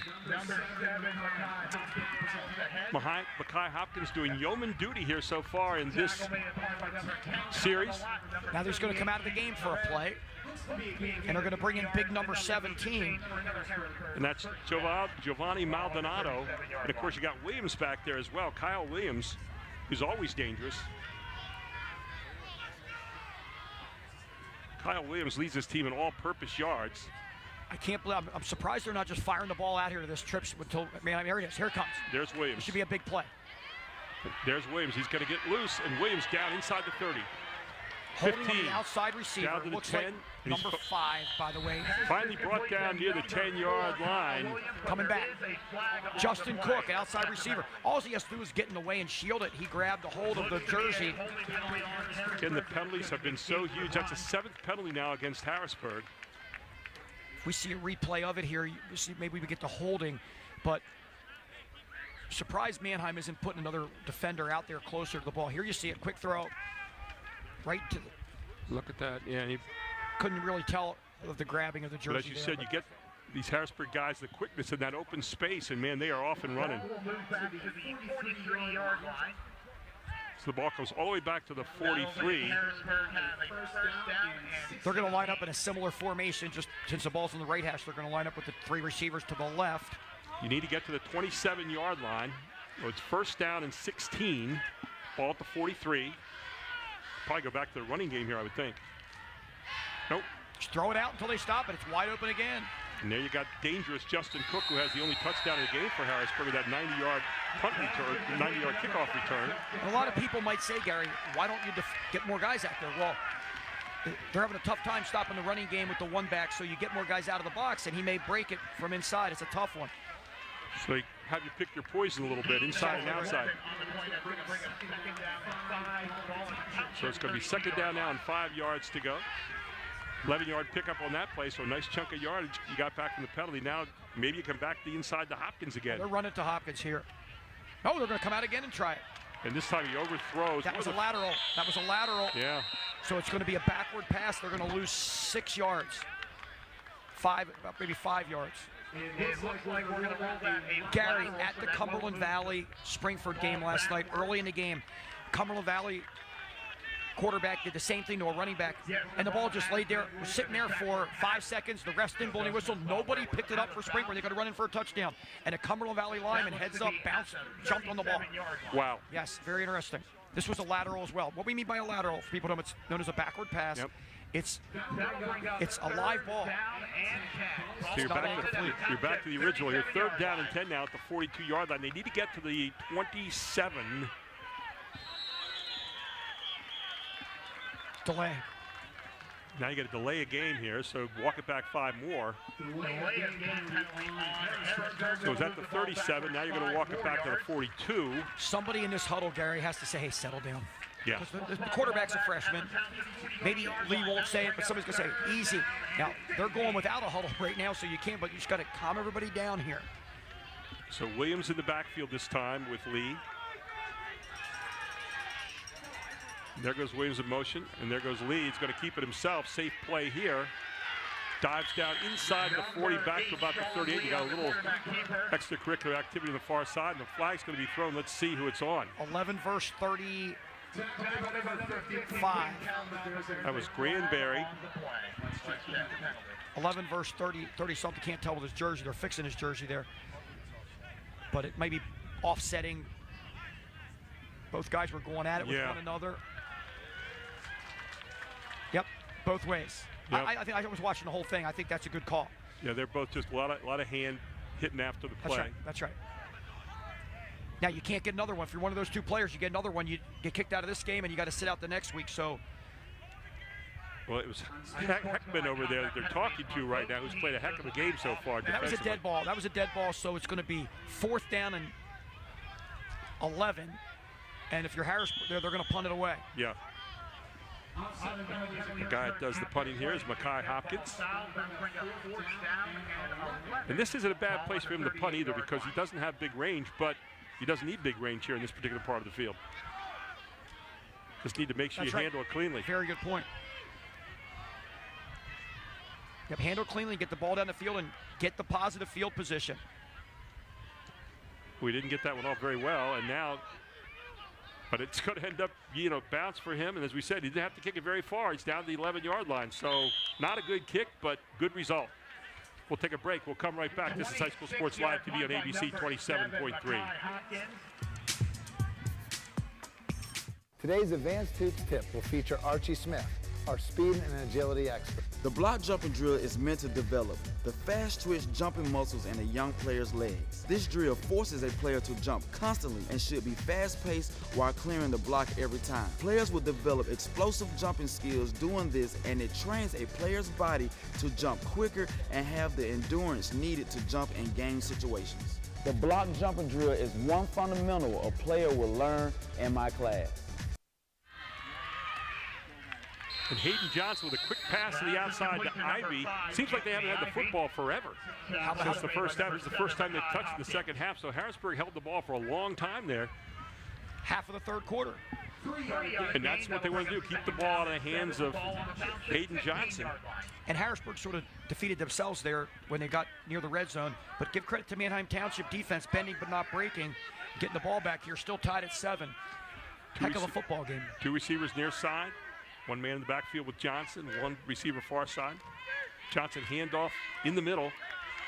And gang tackled by Harrisburg. Looked like it might have been Michael Torres that got the inside handoff.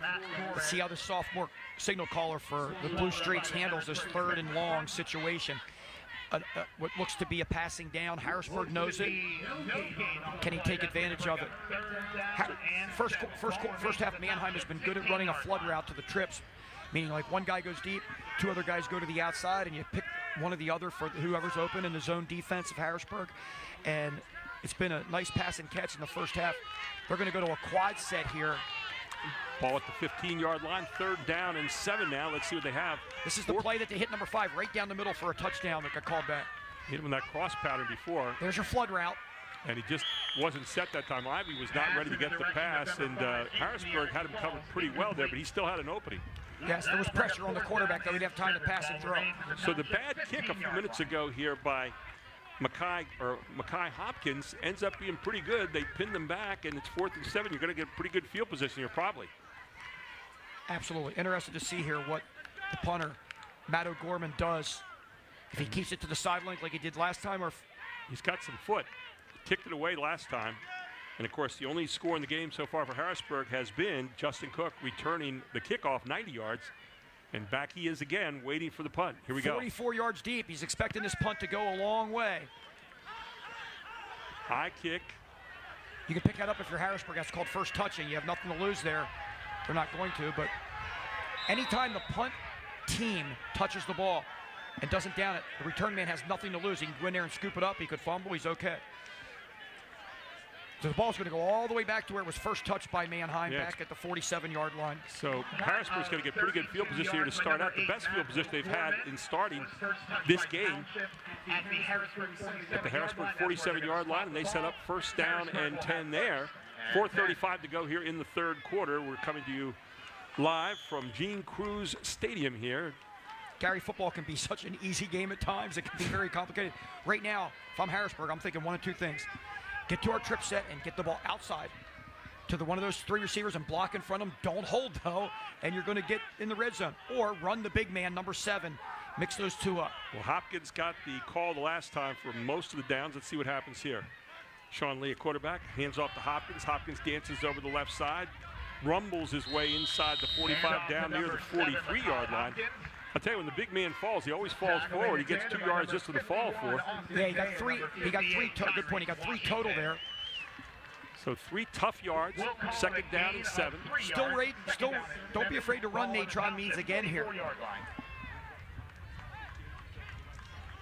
But you have to expect in the next several snaps they're going to throw a quick pass out here to most Kyle likely Williams. number 4, possibly number 5. Yep. Kyle Williams and Justin Cook, 2 guys that can make it happen in the open field. Sean Lee straight back. Sean Lee looking for a whole bunch here, and he's got his man. Did he push off? That's going to be the question. And he did not. Good pass downfield by Sean Lee. His defender fell down. And that's a guy who's been living over there off Sharon Maxey, who's made some big plays, but that time fell down, and a big-time play for Harrisburg. Yep, LeBron Jones, the 6'3" senior wide receiver, on a really nice catch. He's the single receiver out there away from the trips. Here comes a big man. There he goes. Banging it right over the middle again, and man picking up extra yards and pushing forward down near the first down again. And that is Mekhi Hopkins, who has been the bread and butter guy so far for Harrisburg. They're going to go quick. Ball's at the 4-yard line. First and goal. Expect something similar. Second and goal, make it. Oh, bad snap. Sean Lee's going to try to get out of it and gets taken down after the bad snap. He's had about 4 or 5 of those during the game so far, and that one cost him 3 yards. Last week on this network, we did the Cumberland Valley Central York game. Central York having a phenomenal quarterback, a senior, Bo Perbula, already committed to Penn State. The snaps to Bo were 3 never even got there. Some were up to his head several times. These shotgun snaps are sometimes tougher than they look. And that was a killer snap for Harrisburg. Great break for Manheim. 3rd down and 6 ball at the 9-yard line.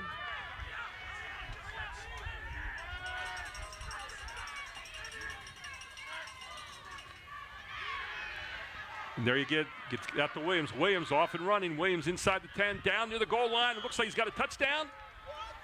Just inside the 1. The first and goal from inside the 1. Now, will Harrisburg go under center inside the 1? Are they going to take a shot at, have a shotgun snap? Something bad could go wrong. We'll see what happens here. Well, you know who's going to get it right here. It's going to be Mekhi Hopkins right up the middle. Let's see if they fool us. But here's Lee getting the ball. Right to Hopkins. Hopkins bangs over and dives into the end zone for the touchdown. And the score, no flags down. And Harrisburg, with 2:24 to go here in the 3rd quarter, scores on a short drive, 47 yards. That's their first lead of the ball game, Gary. Absolutely. Now the ever important extra point. And again, that's going to be on Mekhi Hopkins again, so let's see if he can handle that one.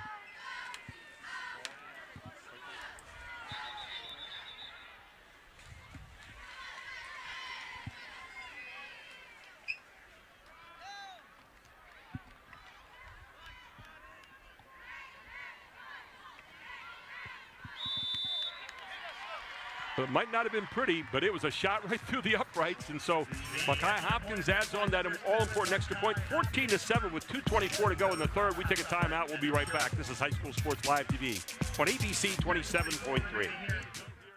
If you're looking for a quality used vehicle at a great price, Hoffman has it.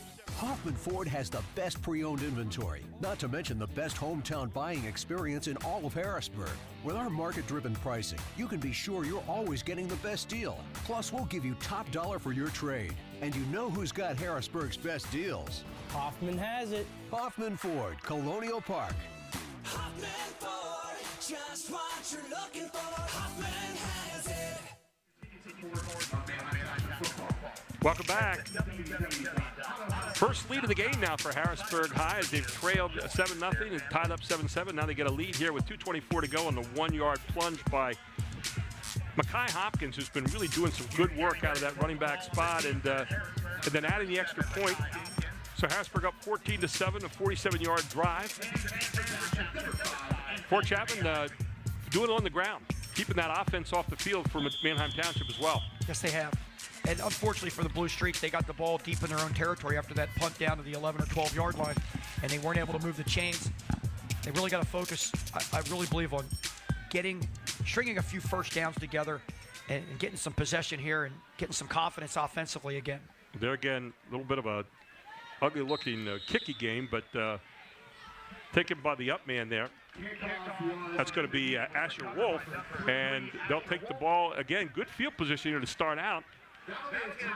Asher Wolf picked that up and went right down to play it safe, but he could have run forward 3 yards and still gone down. Nobody was around him. Exactly. So I understand the possession of the football. You don't want to fumble or anything like that, but he had it.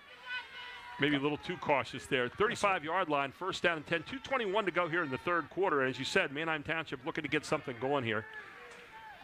And they're lining it right up, no huddle. two receivers both sides. Single sidecar running back.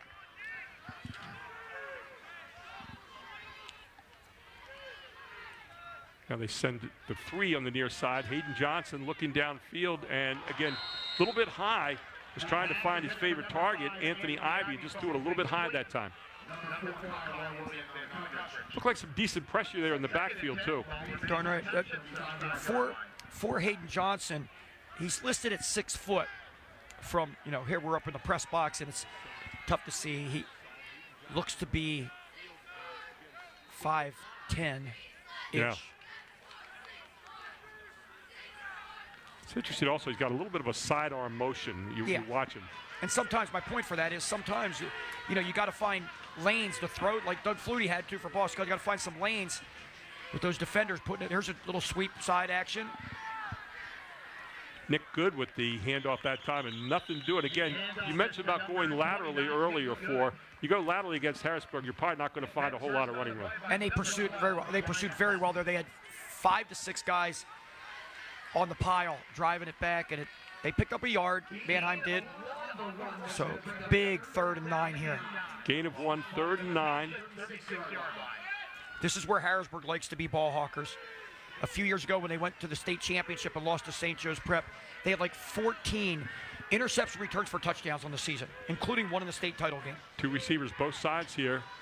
Johnson trying to find that screen, and his man drops it. He had his man wide open near side. That was Landon Kennel, who's pretty sure-handed, and dropped that one. I think he was trying to go before he had the ball in his hands. He sure was. His head snapped around to try to pick up the first down because he was 3 yards shy of the first, where he would have caught it, and just went through his hands. So again, Harrisburg might end up with pretty good field position here. 1:31 to go in the third. 4th down and 9, obviously a punting situation.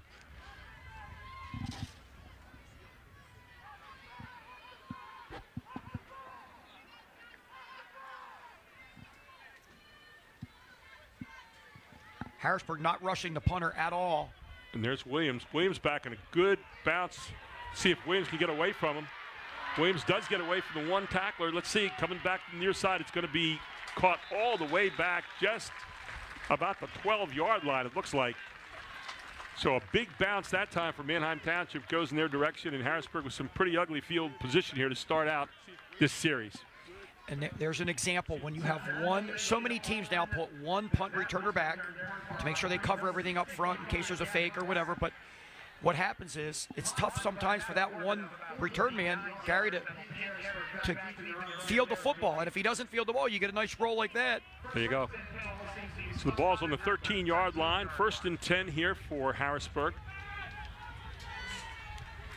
You might see another steady diet of Mackay Hopkins here down in this particular territory. You know, it's 7-point lead. One thing's for sure, Manheim was able to flip the field position-wise and put Harrisburg in a hole here.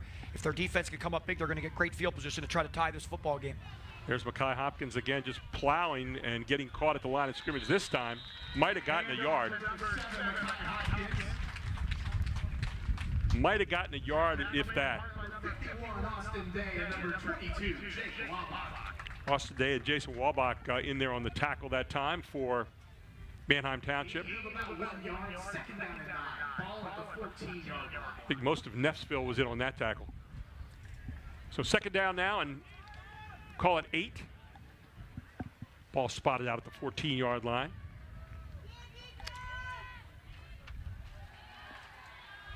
Sean Lee. He's got a guy wide open for a touchdown. He's got a man down here, wide open. There it is.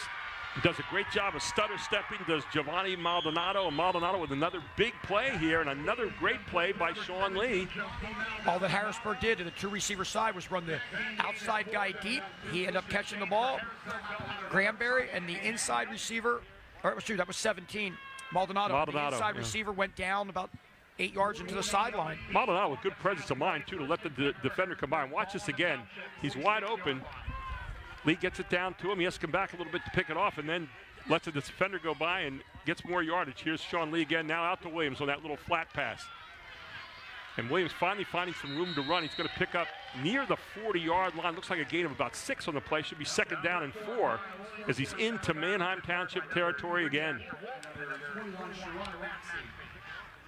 Nice mix up here of the short passes and the runs right now. And, of course, the big pass here a moment ago to Maldonado for. Yes, it is a busted coverage by the Streaks, the Blue Streaks, the play before that to give up the big play. It would have been a touchdown had the wind not been in the face of the Cougars. 18.9 seconds to go here in the third quarter. Quarterback Again, draw. Look at Lee. Handling the ball, swinging it out there. Might want to get that put down. It's on the ground. Yep, good, great point. Swinging that thing out there like a loaf of bread.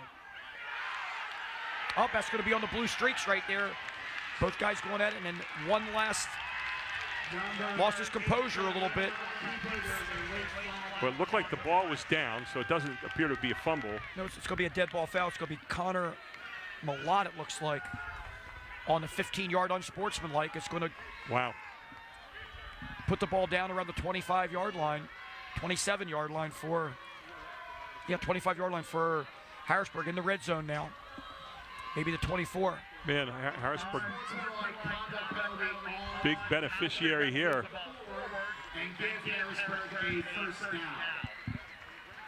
You know, you talk about Harrisburg a little bit. Talk about that center, Sir Kane Venable, who is 6'4", 308 pounds. You talk about a guy that's providing the front line there for you.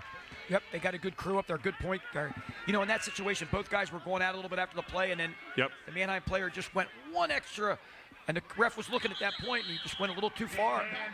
And that's going to be the end of the third quarter, and Harrisburg leads at 14-7, and they're on the march as we head to the fourth quarter. This is High School Sports Live TV on ABC 27.3. So a while back, I thought to myself, I'm never going to own a home. I'm going to have to rent forever. I didn't have money for a down payment. I had no credit history, and I just got out of a divorce. But PHFA showed me that home ownership is possible. They offer me a low-interest mortgage and a way to manage the closing cost. To me, this is more than just my home. It's a huge accomplishment and a new chapter in my life, thanks to PHFA.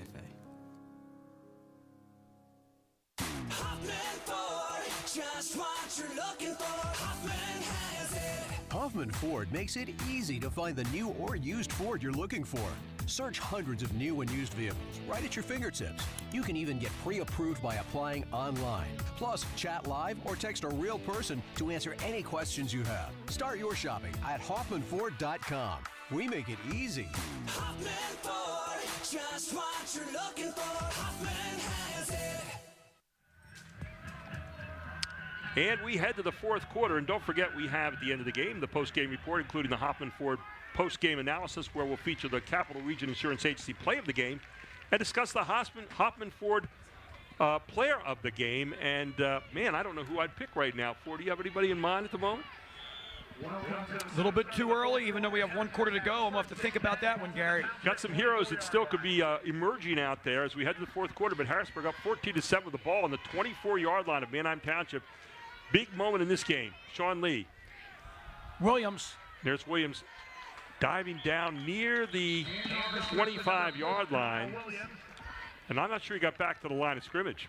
I like Williams and Hopkins carrying the load for the Harrisburg offense, both running and receiving, especially Williams doing a little bit of everything today.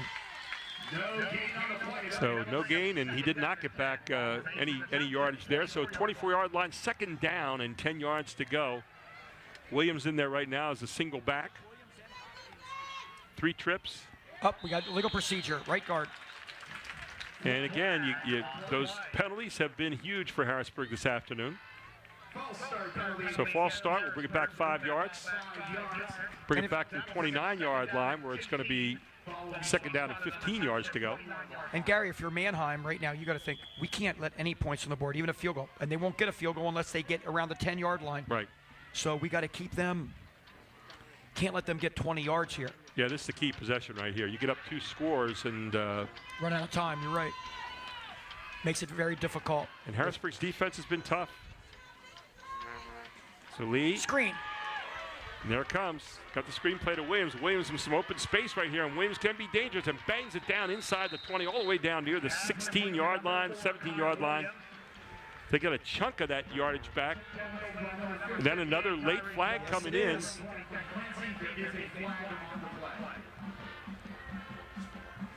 And I think they're calling a hold against Harrisburg. I'm not positive. Yes, it is. It is. Gary, Wow. anytime a quarterback takes an unusual longer drop, you usually can send screen. Yep. And he did there, and it worked. But sometimes you see a quarterback, and you got the guys rushing. They'll say, "Wait, this has to be a screen." Nobody drive. I'm going to go try to cover the screen. Right. Well, there you have it, holding, and it's going to take it back again.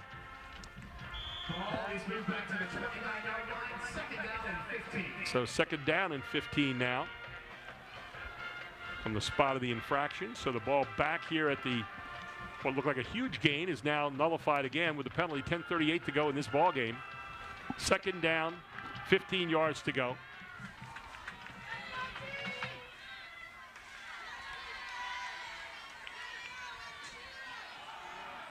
And right up the gut again. It's going to hand off to Kyle Williams. Williams has such a first quick step to be able to plant and cut. You know, you watch him too, and he keeps so low. He's hard to see, you know. So you get a guy that gets down low. It's athletic, good athletic position, and you saw it right there, weaving his way back. And the Manheim Township front group have done a solid job in corralling and tackling the Harrisburg running backs for the most part in this game. It's interesting that Hopkins is out in this series. He's been kind of the mainstay there in the back all afternoon. Now they're putting Williams in there, who's been in slots. And Sean Lee fakes it, gets inside. You're in 4-down territory, though. That's too far for a field goal. So look for the Cougars to go for it. They need, what, about 8, Gary? Going to be a 4th down and 8 yards to go here. And got it down near the 18-yard line. Maybe the 17 now, they're saying. You could pretty much eliminate the running game here, needing 8 yards. So if you're Manheim Township, you're going to, looks like they're going to play zone coverage. Try to hit some receivers, get into some receivers as they release. They like them off the route. They like Williams a lot, and they've used that screen play a lot out near side. There it is. There's a screen. Good call. Lost yardage. Williams brought down, and a great job of smelling that one out by Camden Gunter, the sophomore linebacker, did a great job of smelling that whole play out. And this is the opportunity the Manheim Blue Streaks need. Manheim Township with 9 minutes to go in the football game, plenty of time to put a drive together and tie this football game. So Manheim Township gets it back now, and Hayden Johnson brings his charges out here.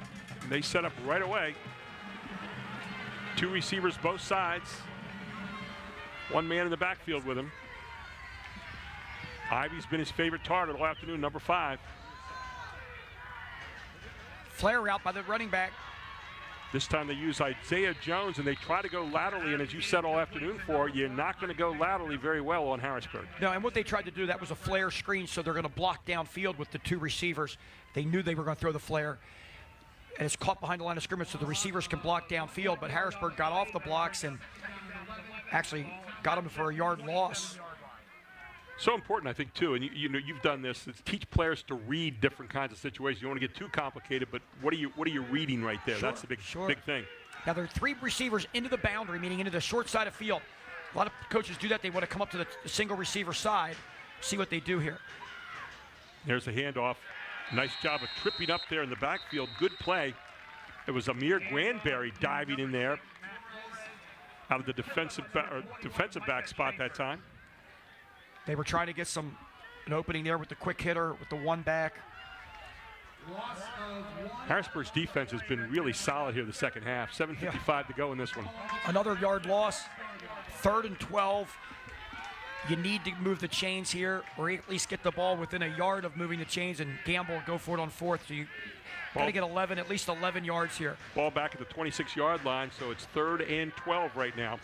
Expect them to come to the trips near side. To right, yep, to their right, to the trips receivers. Johnson looking, flushed out, looking downfield, has a man open, and catches it. And he might be able to go the whole way. Wow. Touchdown saving tackle at the 15-yard line. That Shaddy Gergis, first time we've called his name all day, and not shabby at all as he got the ball all the way down. What a play by Manheim right when you thought Harrisburg had him on a 3rd and 12. And who made the play? Johnson with his feet, biding time, and then his eyes downfield and hitting the receiver, holding on to the football and making a big run after the catch. And throwing that cross-body pass, which is so tough, going the opposite way. So Johnson has him set up at the 15-yard line now, 1st and 10, and Manheim Township is in business. And there goes Torres. Torres fighting his way forward. Might have gotten about 2 or 3, maybe even 4 yards here. See where the referee spots the ball. Even though you're in field goal range here, clock's running at 6:45. By the end of this possession, the clock's going to be done around 5 if they don't get a first down. Kicking a field goal with that, I just don't see it. No. Not enough time left. I think they're in 4-down territory here. Absolutely. Ball down to the 12-yard line. It's going to be 2nd down and 7, and a gain of 3 officially. So again, 2 receivers far side, 1 near side. Quarterback draw. And Johnson keeps it himself. He has not called his own number much today except for some sneaks. And now he gets down inside the 10-yard line, near the 8. 1st down. But they need 2 yards to go here. And he got 2.5. 2 to go right now. So they're going to call it at the 8 now. Need to get just outside the 5-yard line. That's going to bring up 3rd down and 3. So 3rd and 3 here at the 8-yard line for Manheim Township. Again, thinking 4-down territory right here. Good point, Gary. It's much easier to call a play knowing you have 2 downs to get the 3 yards. Oh, they're going under center. Play clock down to 9. I wonder if you're thinking maybe quarterback sneak again, just go forward with this. I think they're going to give the ball to the fullback or the tailback here. Here you go. Oh, they're passing it. Gutsy. They're going for the whole bunch, and they get it. Do they? Did he hang on to it? Yes, he did. Touchdown. And who did they find? Ivy. His favorite target. 5:24 of the 3rd quarter. Again, it's an 8-yard pass from Johnson to Ivy. And they're now within 1 point of tying it up here at the 5:24 mark. Extra point is up. Extra point is good. 14-14, 5:24 to go in this one, maybe. We'll take a break. We'll come right back. This is High School Sports Live TV on ABC 27.3. Today's Advanced Hoops tip will feature Duke McCamey, our post-training expert. The MANHEIM drill is a foundational drill that I teach all young players that sign up for my class. This drill teaches players to finish around the basket while using proper footwork. It's important for players to use the right hand on the right side and the left hand on the left side. I teach players to shuffle their feet and get low while exploding into the layup. Squaring feet and squaring shoulder is the key to consistency and timing around the basket. The MANHEIM drill is a foundational drill for every young player to learn in my class. And an 8-yard completion from Johnson to Ivy ties this one up. The extra point is good. And, you know, Harrisburg's defense had allowed 1 yard in total offense in the second half before that 59-yard pass completion that really set that whole thing up for. Absolutely. And, I mean, Harrisburg was playing really good defense on those first 2 downs. They were in good position on the 3rd down. It was just a really good pass, accurate pass, very good job of holding on to the ball and running down the field by the receiver, and it put them in the red zone, and they cashed in. Let's see how Harrisburg responds here as the momentum goes in Manheim's favor. So now you get point, counterpoint. This is where Harrisburg scored earlier, a 90-yard kickoff return. Where does Manheim Township kick the ball? Yep, Justin Cook is standing back there waiting for it. I don't think Cook's going to come close to seeing it. They get it to Williams, who's also pretty dangerous. Let's see what Williams can do with it. Williams trying to get a blocker set up, trying to find a way to go, and now finally dives north and gets out about the 34-yard line where Harrisburg will set up 1st and 10. So they took the lesser of 2 evils there. Yes, they did. And if you're Manheim Township, you got to feel good that you held them to the 34-yard line. Obviously, they were aware of Justin Cook back there, so they went to Williams, and Williams pretty dangerous too, but had nowhere to go. So 1st and 10, ball at the 35-yard line. Harrisburg with 5:13 to go, and if you're Harrisburg, I guess what you'd like to have right now is a drive. It takes about 5:12 and knock it in, right? Yeah, absolutely.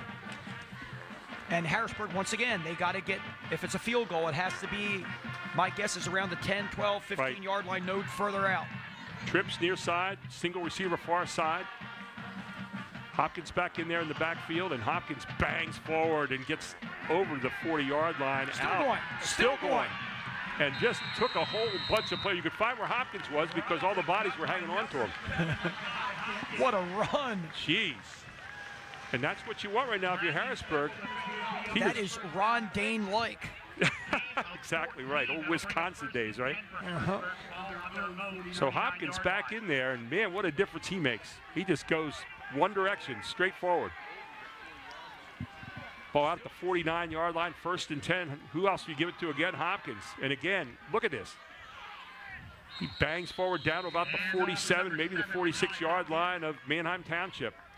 If you're the quarterback, the young freshman, Lee, even after you hand up ball off, you got to act like you're faking. Always fake and keep, because one of these times they start going to Hopkins and you, all of a sudden you have it and they're thinking you're fake and you can get a lot of extra yardage there. Wouldn't be surprised to see a quarterback, his number called at some point on this drive. Well, down to 18 on the clock right now as they're getting a long time to get this play in. And right now Harrisburg's thinking no rush, because if we do score, we win the game. If we don't score, we don't want to give the ball back to Manheim with much time left.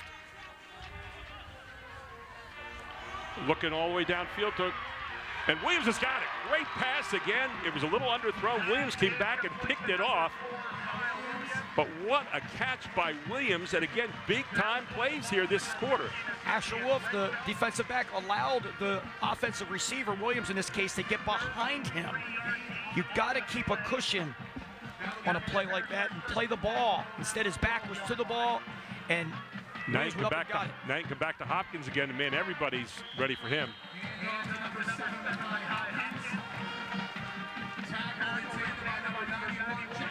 But again, you're getting down 3:44. The clock dwindling down right now. If you're Harrisburg, you're looking to get another first down here, and then you can really take your time.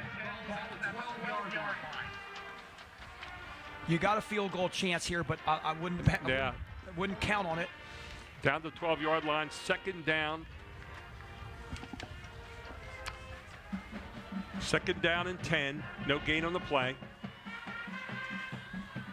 Again, you got 2 receivers far side. Wide open, underthrew. And he underthrew it. And you know what he did? It looked like he was looking to the outside receiver and kind of got caught in his motion a little bit. Yes. And he knew it too. He put his head down right away. Said, "Oh my gosh, I had a touchdown." Had him wide open. Yep. Nicely executed play there with the play fake, half roll. Now, do you come back to the same play? Of course, you're in 4-down territory again. Yeah, well, I don't think you are in fair. I think they're going to try a field goal if you don't get it here. If it was 4th and short, that's one thing, but.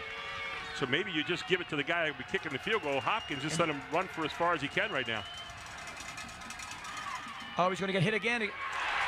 This time he hit the outside man, and they were all ready for him. And there was that guy we called his number all day long, Michael Heckman. Great defensive play. You were right, Gary. They came back to the exact same play. I think they got to go field goal here. I think he can make it after watching this extra points. Now the negative is you're on the left hash. And they're talking about it right now. But you're inside the left hash by about 4 yards. I think you got it. Yeah, I'd go for the field goal. I think he can make it. So now do you go for the field goal? Do you go for the touchdown? And it looks like, you can't tell because Hopkins is a running back. He's going to be a running back. They're going to go for the touchdown. Bunch trips to the top. And we're going to time out here for Manheim Township. They wanted to see how they lined up. Yep. We'll take one as well. We'll be right back, and we'll see what Harrisburg does with 3:05 to go in this one. We got a tie game on High School Sports Live TV on ABC 27.3. So a while back, I thought to myself, I'm never going to own a home. I'm going to have to rent forever. I didn't have money for a down payment. I had no credit history, and I just got out of a divorce. But PHFA showed me that home ownership is possible. They offer me a low-interest mortgage and a way to manage the closing cost. To me, this is more than just my home. It's a huge accomplishment and a new chapter in my life, thanks to PHFA.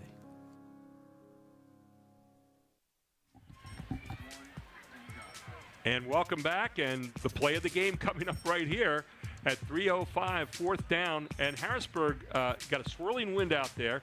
If you don't get the touchdown, you leave Manheim Township in pretty bad field position, and yet they have the football with 3:05 to go. So what are you thinking right now, Coach? I'm thinking you got to flood an area, get multiple receivers down towards the end zone, and let her fly and see if he can get the completion. But once again, after seeing those extra points, I don't know why. You don't have to get the touchdown here. But it's so close. They're inside the 2 to 3 yard line to get the first. Here we go. They got trips on the outside. Sean Lee looking. Got a guy wide open. Looking. He's going to get caught in the backfield, and Manheim Township not only gets a tackle, but they get it out past the 20-yard line. Decent field position here, and they're going to get a chance to take it down and maybe win this game. Had a guy open in the back right of the end zone, then it closed up rather quickly. It could have thrown it up for grabs, but he was pressured. And positive for Lee, didn't turn the ball over. But it's going to give Manheim 3 minutes, just under 3 minutes, to try to get a field goal of their own to win this football game. Let's see how the Harrisburg defense steps up here. And Township gained 9 yards on that play on the sack. So take a look. Looking. Again, you're a freshman. Maybe if you're a senior, you throw that ball away, but he's a freshman right now. He's learning. He's played a really solid game here this afternoon, has Sean Lee. So big-time defensive play by Manheim Township, and now let's see what kind of mood they're in. And you can't be too swashbuckling here and get yourself caught with a miscue down in this area. But again, nice pass for Johnson, gets it out to 29. Really nice pass and catch on the outside. And those quick passes, if Harrisburg sits in zone, you got to throw on rhythm. You don't want to throw a ball late on the outside against this Harrisburg D, but really well executed for a 7-yard game. 2nd down and 3. And Harrisburg coming up, and again, laterally, they got the ball there, handed off to Isaiah Jones, who comes near side, close to first down yardage. Wilkerson with the tackle there.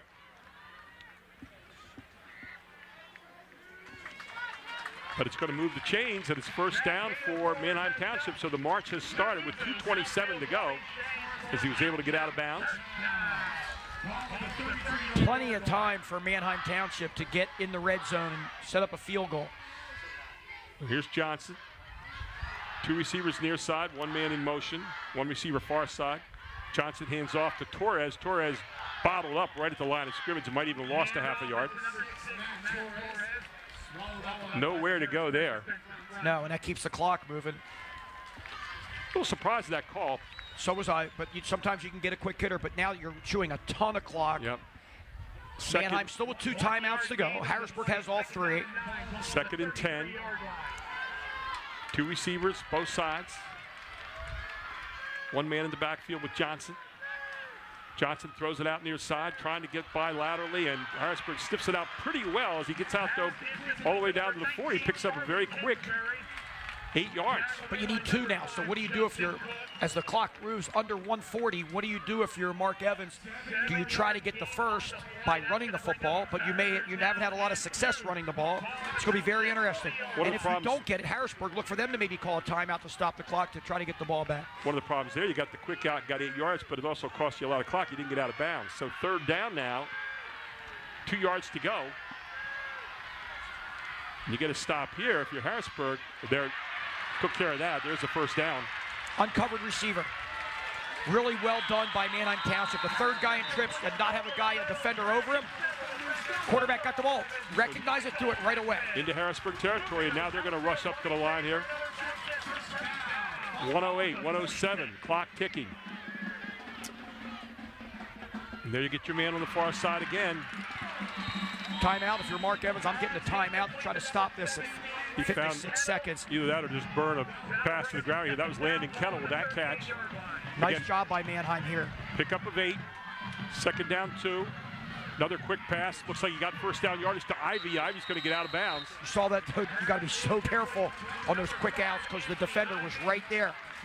Well, he let that ball go very quick and very early. The favorite guy out there, Ivy, catching it. And it moves the chains again. And he got out of bounds. So 42 seconds remaining. First down and 10.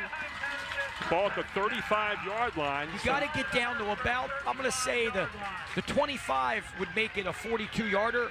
But with that wind swirling, I'm thinking you're going to get down. You should get down about the 20. Yeah.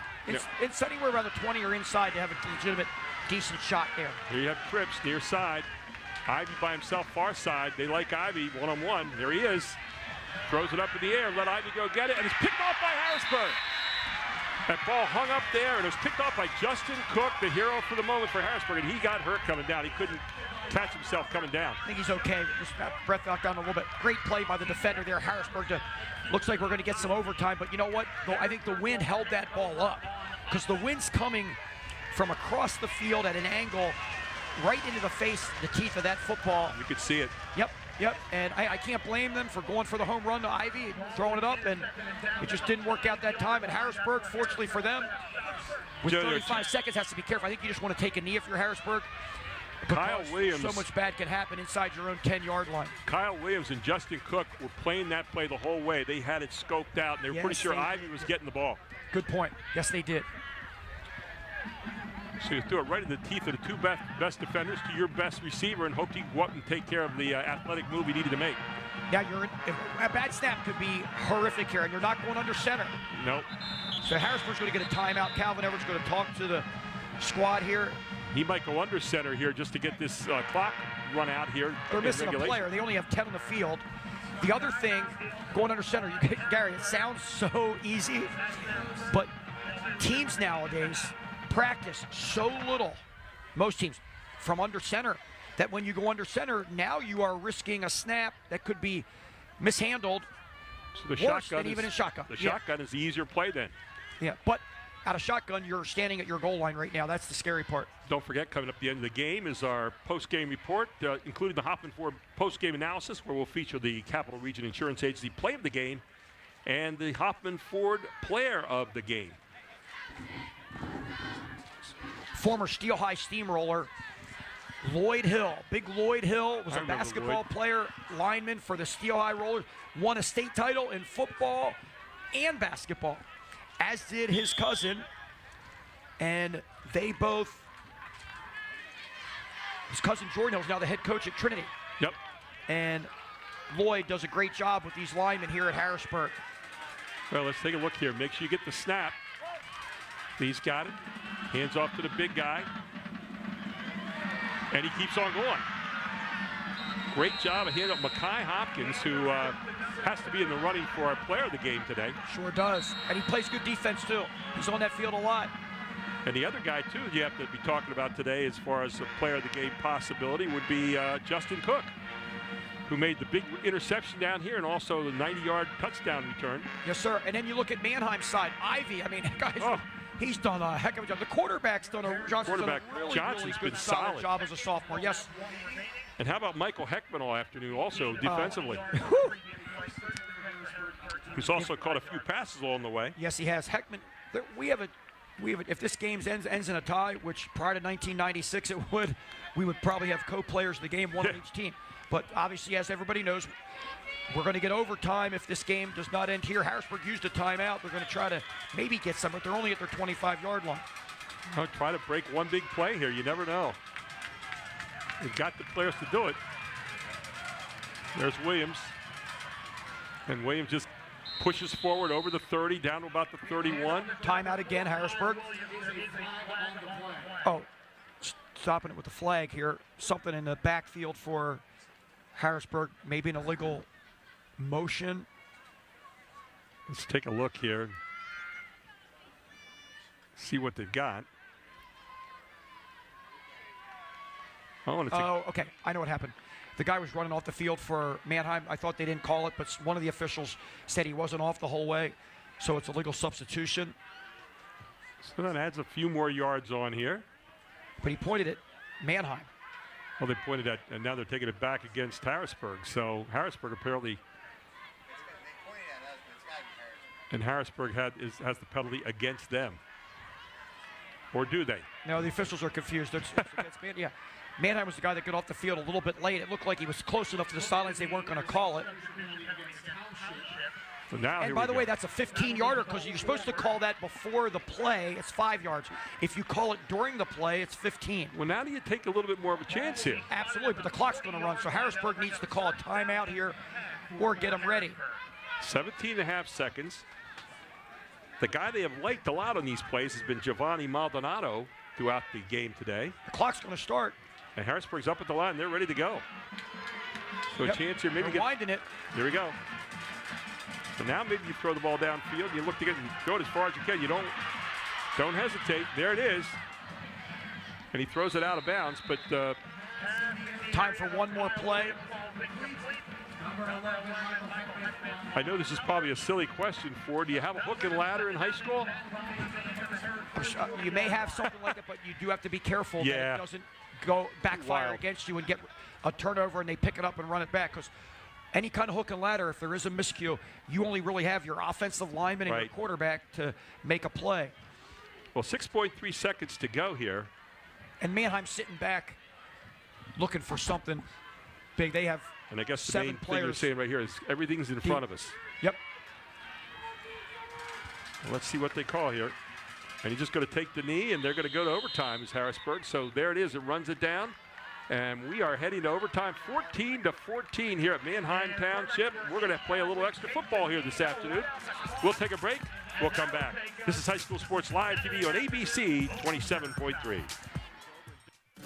Erie Insurance says here's to the grown-ups who move, mortgage, mow, and still bust a move. But does your home insurance still fit? Erie helps you protect the home you've grown into, all at fair prices that are often less than the other guys. So how do you find the right coverage? Magic. Nope. Local independent agents who get to know you like this. Your local Erie agent is Capital Region Insurance Agency, 717-731-1142. Erie Insurance. Groff Tractor is your full-line equipment dealer representing Case Construction and many other leading brands, serving the total sales, rentals, parts, and service needs of its customers. Groff Tractor, featuring Case Construction, paves the way for your project from start to finish. With 6 locations, Groff Tractor is always nearby your equipment needs. Groff Tractor also offers scheduled maintenance along with 24/7 emergency service. Groff Tractor is your #1 source for everything under construction. I'm thankful for the OSS trainers always being there to keep me in the game and on the field and help me pursue my lacrosse career outside of high school. I'm going to Florida Southern College to play lacrosse. OSS trainers have taught us a lot about our bodies and keep them healthy, and that's going to help us get ready for collegiate sports. OSS Health. Extraordinary care. Extraordinary athletes.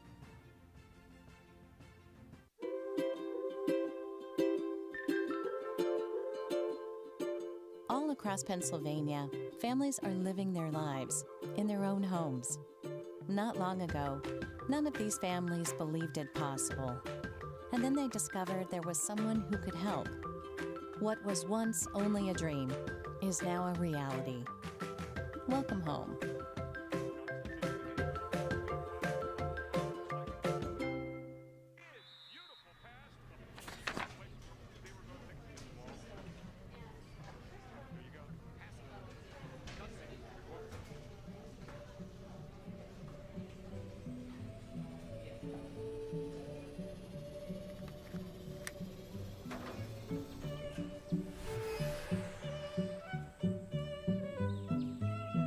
CCA field trips make learning come alive. And you got some extra football today here at MANHEIM Township High School, where it's 14-14 after 4 quarters. And the way it works here is a little different than college, and Fort Chapman's going to tell you all about the overtime process. Sure. We always had overtime in playoff games only in high school, and then starting in 1996, overtime existed all games in high school. The ball is on the 10-yard line. Each team gets 4 downs from the 10. And very similar to college, except the college gets the ball on the 25. So Harrisburg won the toss. You want to play defense if you win the toss. So they won the toss, they're going to play defense because you get to see what the other team does, then you know what you have to do. So Manheim will have the first crack at 4 downs from the 10-yard line. Manheim chose to go to the end zone that we are headed here to the left of the press box. And it's 1st and goal for Manheim. And we'll do this as many times as it takes. Here's Johnson looking to end it quickly, and he misses his receiver over the middle. That was Ivy. Hit him on the outside hand. Nice crossing route. And those crossing routes are tough to cover, but Harrisburg's in the zone, not man-to-man, so you usually use crossing routes like that where they rub off of each other and man look, but it was almost completed. And Ivy hasn't missed much coming in his direction all afternoon. No, he hasn't. Nice aggressive play call on 1st down. Remember, you always can have the field goal on third down opportunity, or fourth down opportunity if you choose. And they've got a pretty good field goal kicker, so.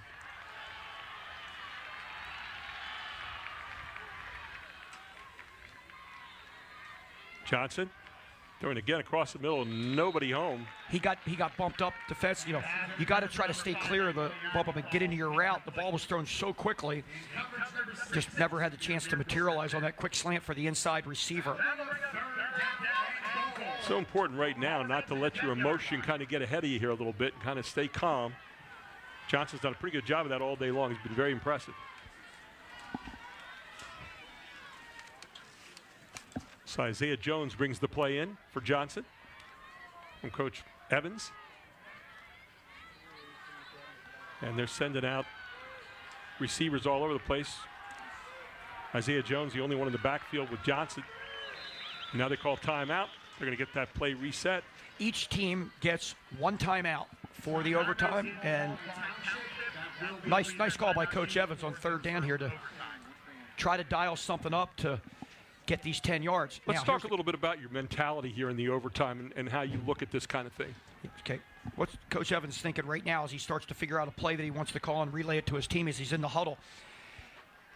If you don't get the touchdown here, you need to kick the field goal to get yourself up 3. If you don't kick the field goal, the other team can beat you with a field goal. However, because Harrisburg's kicking game is suspect, and they didn't go for the field goal from the 12-yard line to win the game earlier, you're not really in that mindset. You're almost thinking, you know, if we get close on third, we may end up going for it on fourth down, try to score the touchdown rather than the field goal. So it'll be interesting how many yards they get here. Obviously, if the ball is incomplete or they get no gain, field goal. But it'll be interesting. So he's probably thinking, let's try to get the ball in the end zone here, but if we get close to the end zone, we may end up going for it on fourth down. Right. The key is, what play do you call here? I think he's going to try to get the ball to Ivy somehow. And Ivy is lined up to the left, middle receiver of the trips to the left. Maybe that little crossing pattern again. Ivy coming short. That's where you run into trouble with the sack. And now a field goal, it's a longer one. I think they can still make it. But it's going to be a 41-yarder. That was Mekhi Hopkins coming up and drilling that play. So Hopkins, again, doing it offensively and defensively today. That was a huge play right there. Oh, yeah, and real big for the Harrisburg defense. Absolutely, Gary. And so now you're going to get the effort from Matt O'Gorman. It's going to be 40 yards exactly. Now he's in the middle of the field, which is a big plus. He's straight on kick here. He's got some big foot, too. And it's up. And it is good. He sure does have a big foot. That's a heck of a kick. Man, that had plenty to spare on. I mean, there was no question about that. Harrisburg elected not even to rush. They just stood there. And because, you're thinking you don't want to rough a kicker. If he misses it and you rough the kicker, you give him a first down. Now it's the Harrisburg chance. Touchdown wins the game. So if you're MANHEIM Township, you're happy for the moment you got 3, but you're going to have a punishing ground game coming at you right now. Absolutely. Turnover, you win the football game if you're MANHEIM. And if you keep them out of the end zone, you win the game. Unless they go for a field goal, then we would have double overtime if they would make it. But the way Harrisburg is, as we mentioned, I think it's a 4-down situation. Yep. I think field goal's off the table here for Harrisburg. I think agree. You're exactly right. I think you're going right at it. They're going to get a steady diet right now of Mekhi Hopkins and Kyle Williams, I think. Yeah. When I say steady diet, it only has 4 courses. And if you're Harrisburg, you have to eliminate the penalties. You can't get yourself back to the 20-yard line and have to go from there. Sean Lee up there clapping for his team. Based on the formation and the receiver that's in tight here, he's going to maybe go in motion or shift to the right. There he goes. They're going to run the big man. I'm expecting the big man to get the ball here. Yep. Put a guy in motion right there for a little more blocking. There he goes. Hopkins dives all the way down inside the 5-yard line. And that's where I think Harrisburg has the real advantage right here in the 10-yard area because they're like battering rams. Yep. Now you can't have any penalties. They got another blocker in there, similar setup. They're going to just ride the horse. Here it goes again. He dives to the end zone. Not going to get there, just short. Now you just need to avoid no jumping off sides.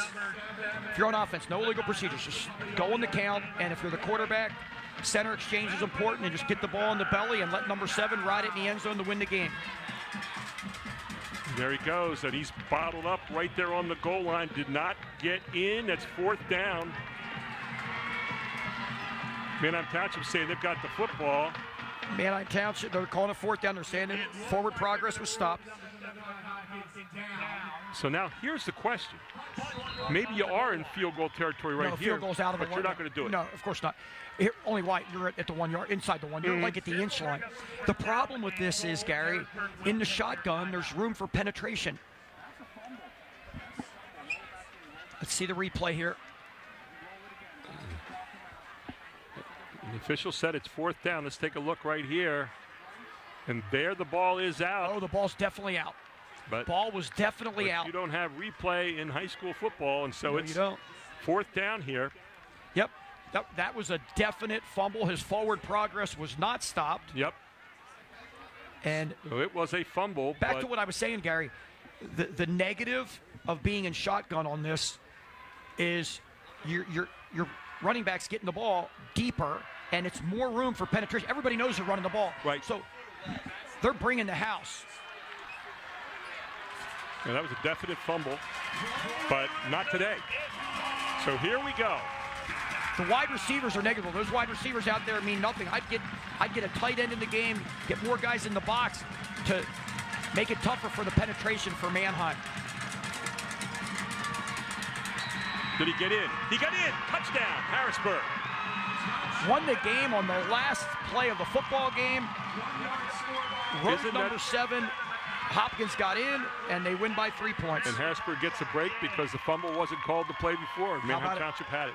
And if there's overtime, if there is review, instant replay at the high school level, it may have turned a tie. It looks like it was a fumble, without a doubt. 20-17, Mikhail Hopkins. Here's a look at it again. Man, that defense hung in there tough. Boy, did they ever. I mean, you ground for every inch there. Yeah. The key was the first and second down got them up to the 1, and credit both football teams for a very well-played games. And what do you think? I think I know who the Hopkins player of the game is, right? I'll let you say it. And I think I know what the play of the game is, but let's take a break. We'll come right back for our post-game analysis, our Hoffman Ford player of the game, our Capital Region Insurance Agency play of the game, and some final thoughts from Ford Chapman on what was an outstanding game, 20-17 at Manheim Township. Harrisburg, the winner. We'll take a break. We'll be right back. It's High School Sports Live TV on ABC 27.3. Groff Tractor is your full-line equipment dealer representing Case Construction and many other leading brands, serving the total sales, rentals, parts, and service needs of its customers. Groff Tractor, featuring Case Construction, paves the way for your project from start to finish. With 6 locations, Groff Tractor is always nearby your equipment needs. Groff Tractor also offers scheduled maintenance along with 24/7 emergency service. Groff Tractor is your #1 source for everything under construction. Customer convenience and world-class service? Hoffman has it. Our staff is here to prove it, and our customer reviews say it all. Regardless of where you purchased, Hoffman can provide warranty repairs and routine maintenance. Enjoy our out-of-the-weather service drive, customer lounge, shuttle service, and valet return. You don't have to imagine great service. You can live it because Hoffman has it. Hoffman Ford, Colonial Park. Hoffman Ford, just what you're looking for. Hoffman has it. I've been playing football for 4 years, since my freshman year in high school. My plans are to attend Penn State University and play football. Our trainers from OSS helped us prevent injuries by shaping us, wrapping us. They've always been there at practices and games, and they were always there when they were called upon.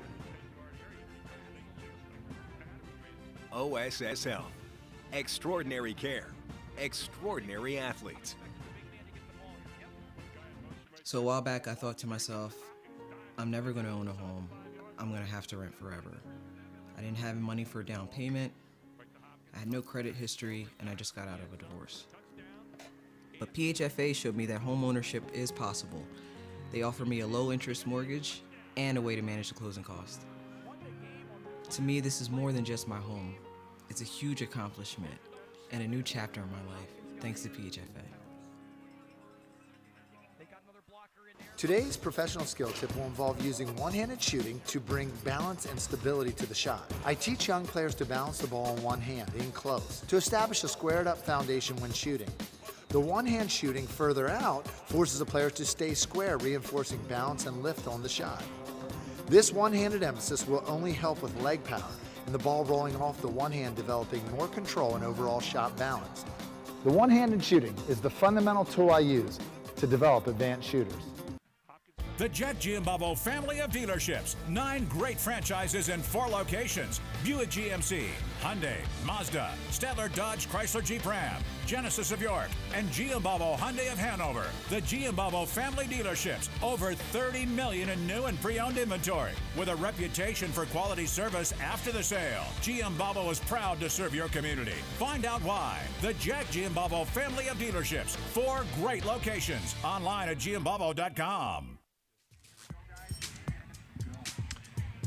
And welcome back to our post-game report brought to you by Hoffman Ford. And wow, the last play of the game, and so many things were decided in that last play, including the score, obviously. 20-17, Harrisburg pulls this one out. They played from behind most of the game, but they managed to do it when it was big here for. Absolutely, and credit both football teams for competing on day-to-day, beautiful day-to-day. Yeah. But most importantly, they didn't know this game was going to be played. They put it together. Credit both athletic directors and programs, and both teams came and played their hearts out. Yeah, they really did. There are a lot of heroes on that field today. But our Capital Region Insurance Agency play of the game, well, we could have picked a whole lot of them. A couple big pass plays there. It set up some scores and so forth. A couple nice passes for touchdowns. But we chose this one because it's the last play of the game, and it decided the whole game, and here it was. You knew where the ball was going. Everybody in the stadium knew where the ball was going. And just getting across by about a yard. Just that extra surge at the end, just over that right side. And one of the guys you might want to give some credit to up front there, they had a whole bunch of them. That offensive line all afternoon for Harrisburg really worked well for them, and especially there at the end. But Mekhi Hopkins diving over the line there at the end just barely, and he is our Hoffman Ford player of the game. Number 7, Mekhi Hopkins, and both sides of the ball, no less. Both sides, and just had a great game all afternoon. Had a huge sack down here when it really mattered. On third down to force the field goal, no doubt about it. Take us through here. He had some nice plays all day long. Look at this. Yeah. And he drove this pile like 8 to 10 yards. Phenomenal effort. Yeah, you got room on your team for a player like that. It's going to take players forward with him. And credit that offensive line for opening that stuff up. There was the first touchdown for the Cougars. And here's the game winner in overtime. And that was huge. To clinch it. So Harrisburg now goes to 3-0 with a tough win here this afternoon over a Manheim Township team that's going to go to 1-2. And every one of their games has been decided by 3 points. Right, and they're better than your typical 1-2 football team. They really are. And Manheim has a lot of football to play yet, and 7 more games, and then hopefully for them playoffs. A lot of football to go. And they're going to grow. They've got an outstanding quarterback. They've got some great receivers. Their defense is solid. Obviously a great coach. So final thought this afternoon. Well, you know what? 2 years ago, Central Dauphin lost to Manheim in a super tight game right on this field. They lost to Wilson. They're 1-2 also, and they went the whole way to the state championship. A lot of football left. Harrisburg building. So impressed with what Calvin Everett has done in his tenure at Harrisburg, and likely the Manheim Township Blue Streaks should not hang their heads. It's disappointing for them that they lost, but I'll tell you what, they have a lot of football to go, and they have a lot of good athletes, including my favorite, Ivy, as the wide receiver. Ivy's a great one. I think Johnson's an outstanding quarterback. As we said, they've got some really good players, so it's going to be fun to watch them develop throughout the course of the season. I want to thank Ford Chapman today. He's just doing a great job here as a color analyst. Thank you, Gary. Travis Sparks, who's our statistician, who did wonderful work today. Chad Edwards and the whole Invicta crew. And thanks to you for tuning in here this afternoon. We really appreciate it. These kids are going through a lot to play. Again, on a day where we think about a lot of things that happened 20 years ago, it's nice to have the joy of these young people out here putting their skills out here and their sportsmanship all day long. Again, we thank you for joining us on High School Sports Live TV. Again, your final score, Harrisburg 20, Manheim Township 17. I'm Gary Sutton for Ford Chapman and all the people here at Invicta. Have a great afternoon, everyone.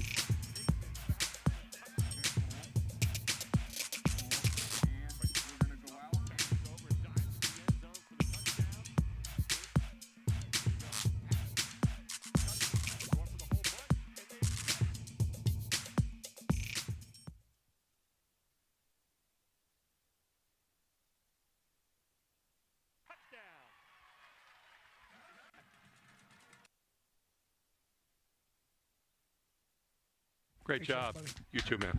Really good stuff. Appreciate it, everybody. Let me tell you what I did on being a basketball guy. You'll love it. Go ahead. So, occasionally when I'm done lifting or working out at LA Fitness or in, also in our school gym or whatever, Right. I'll go in and shoot. So Chris Hunter have some shooting contests around. Jay Croce and I'll do it something around the world.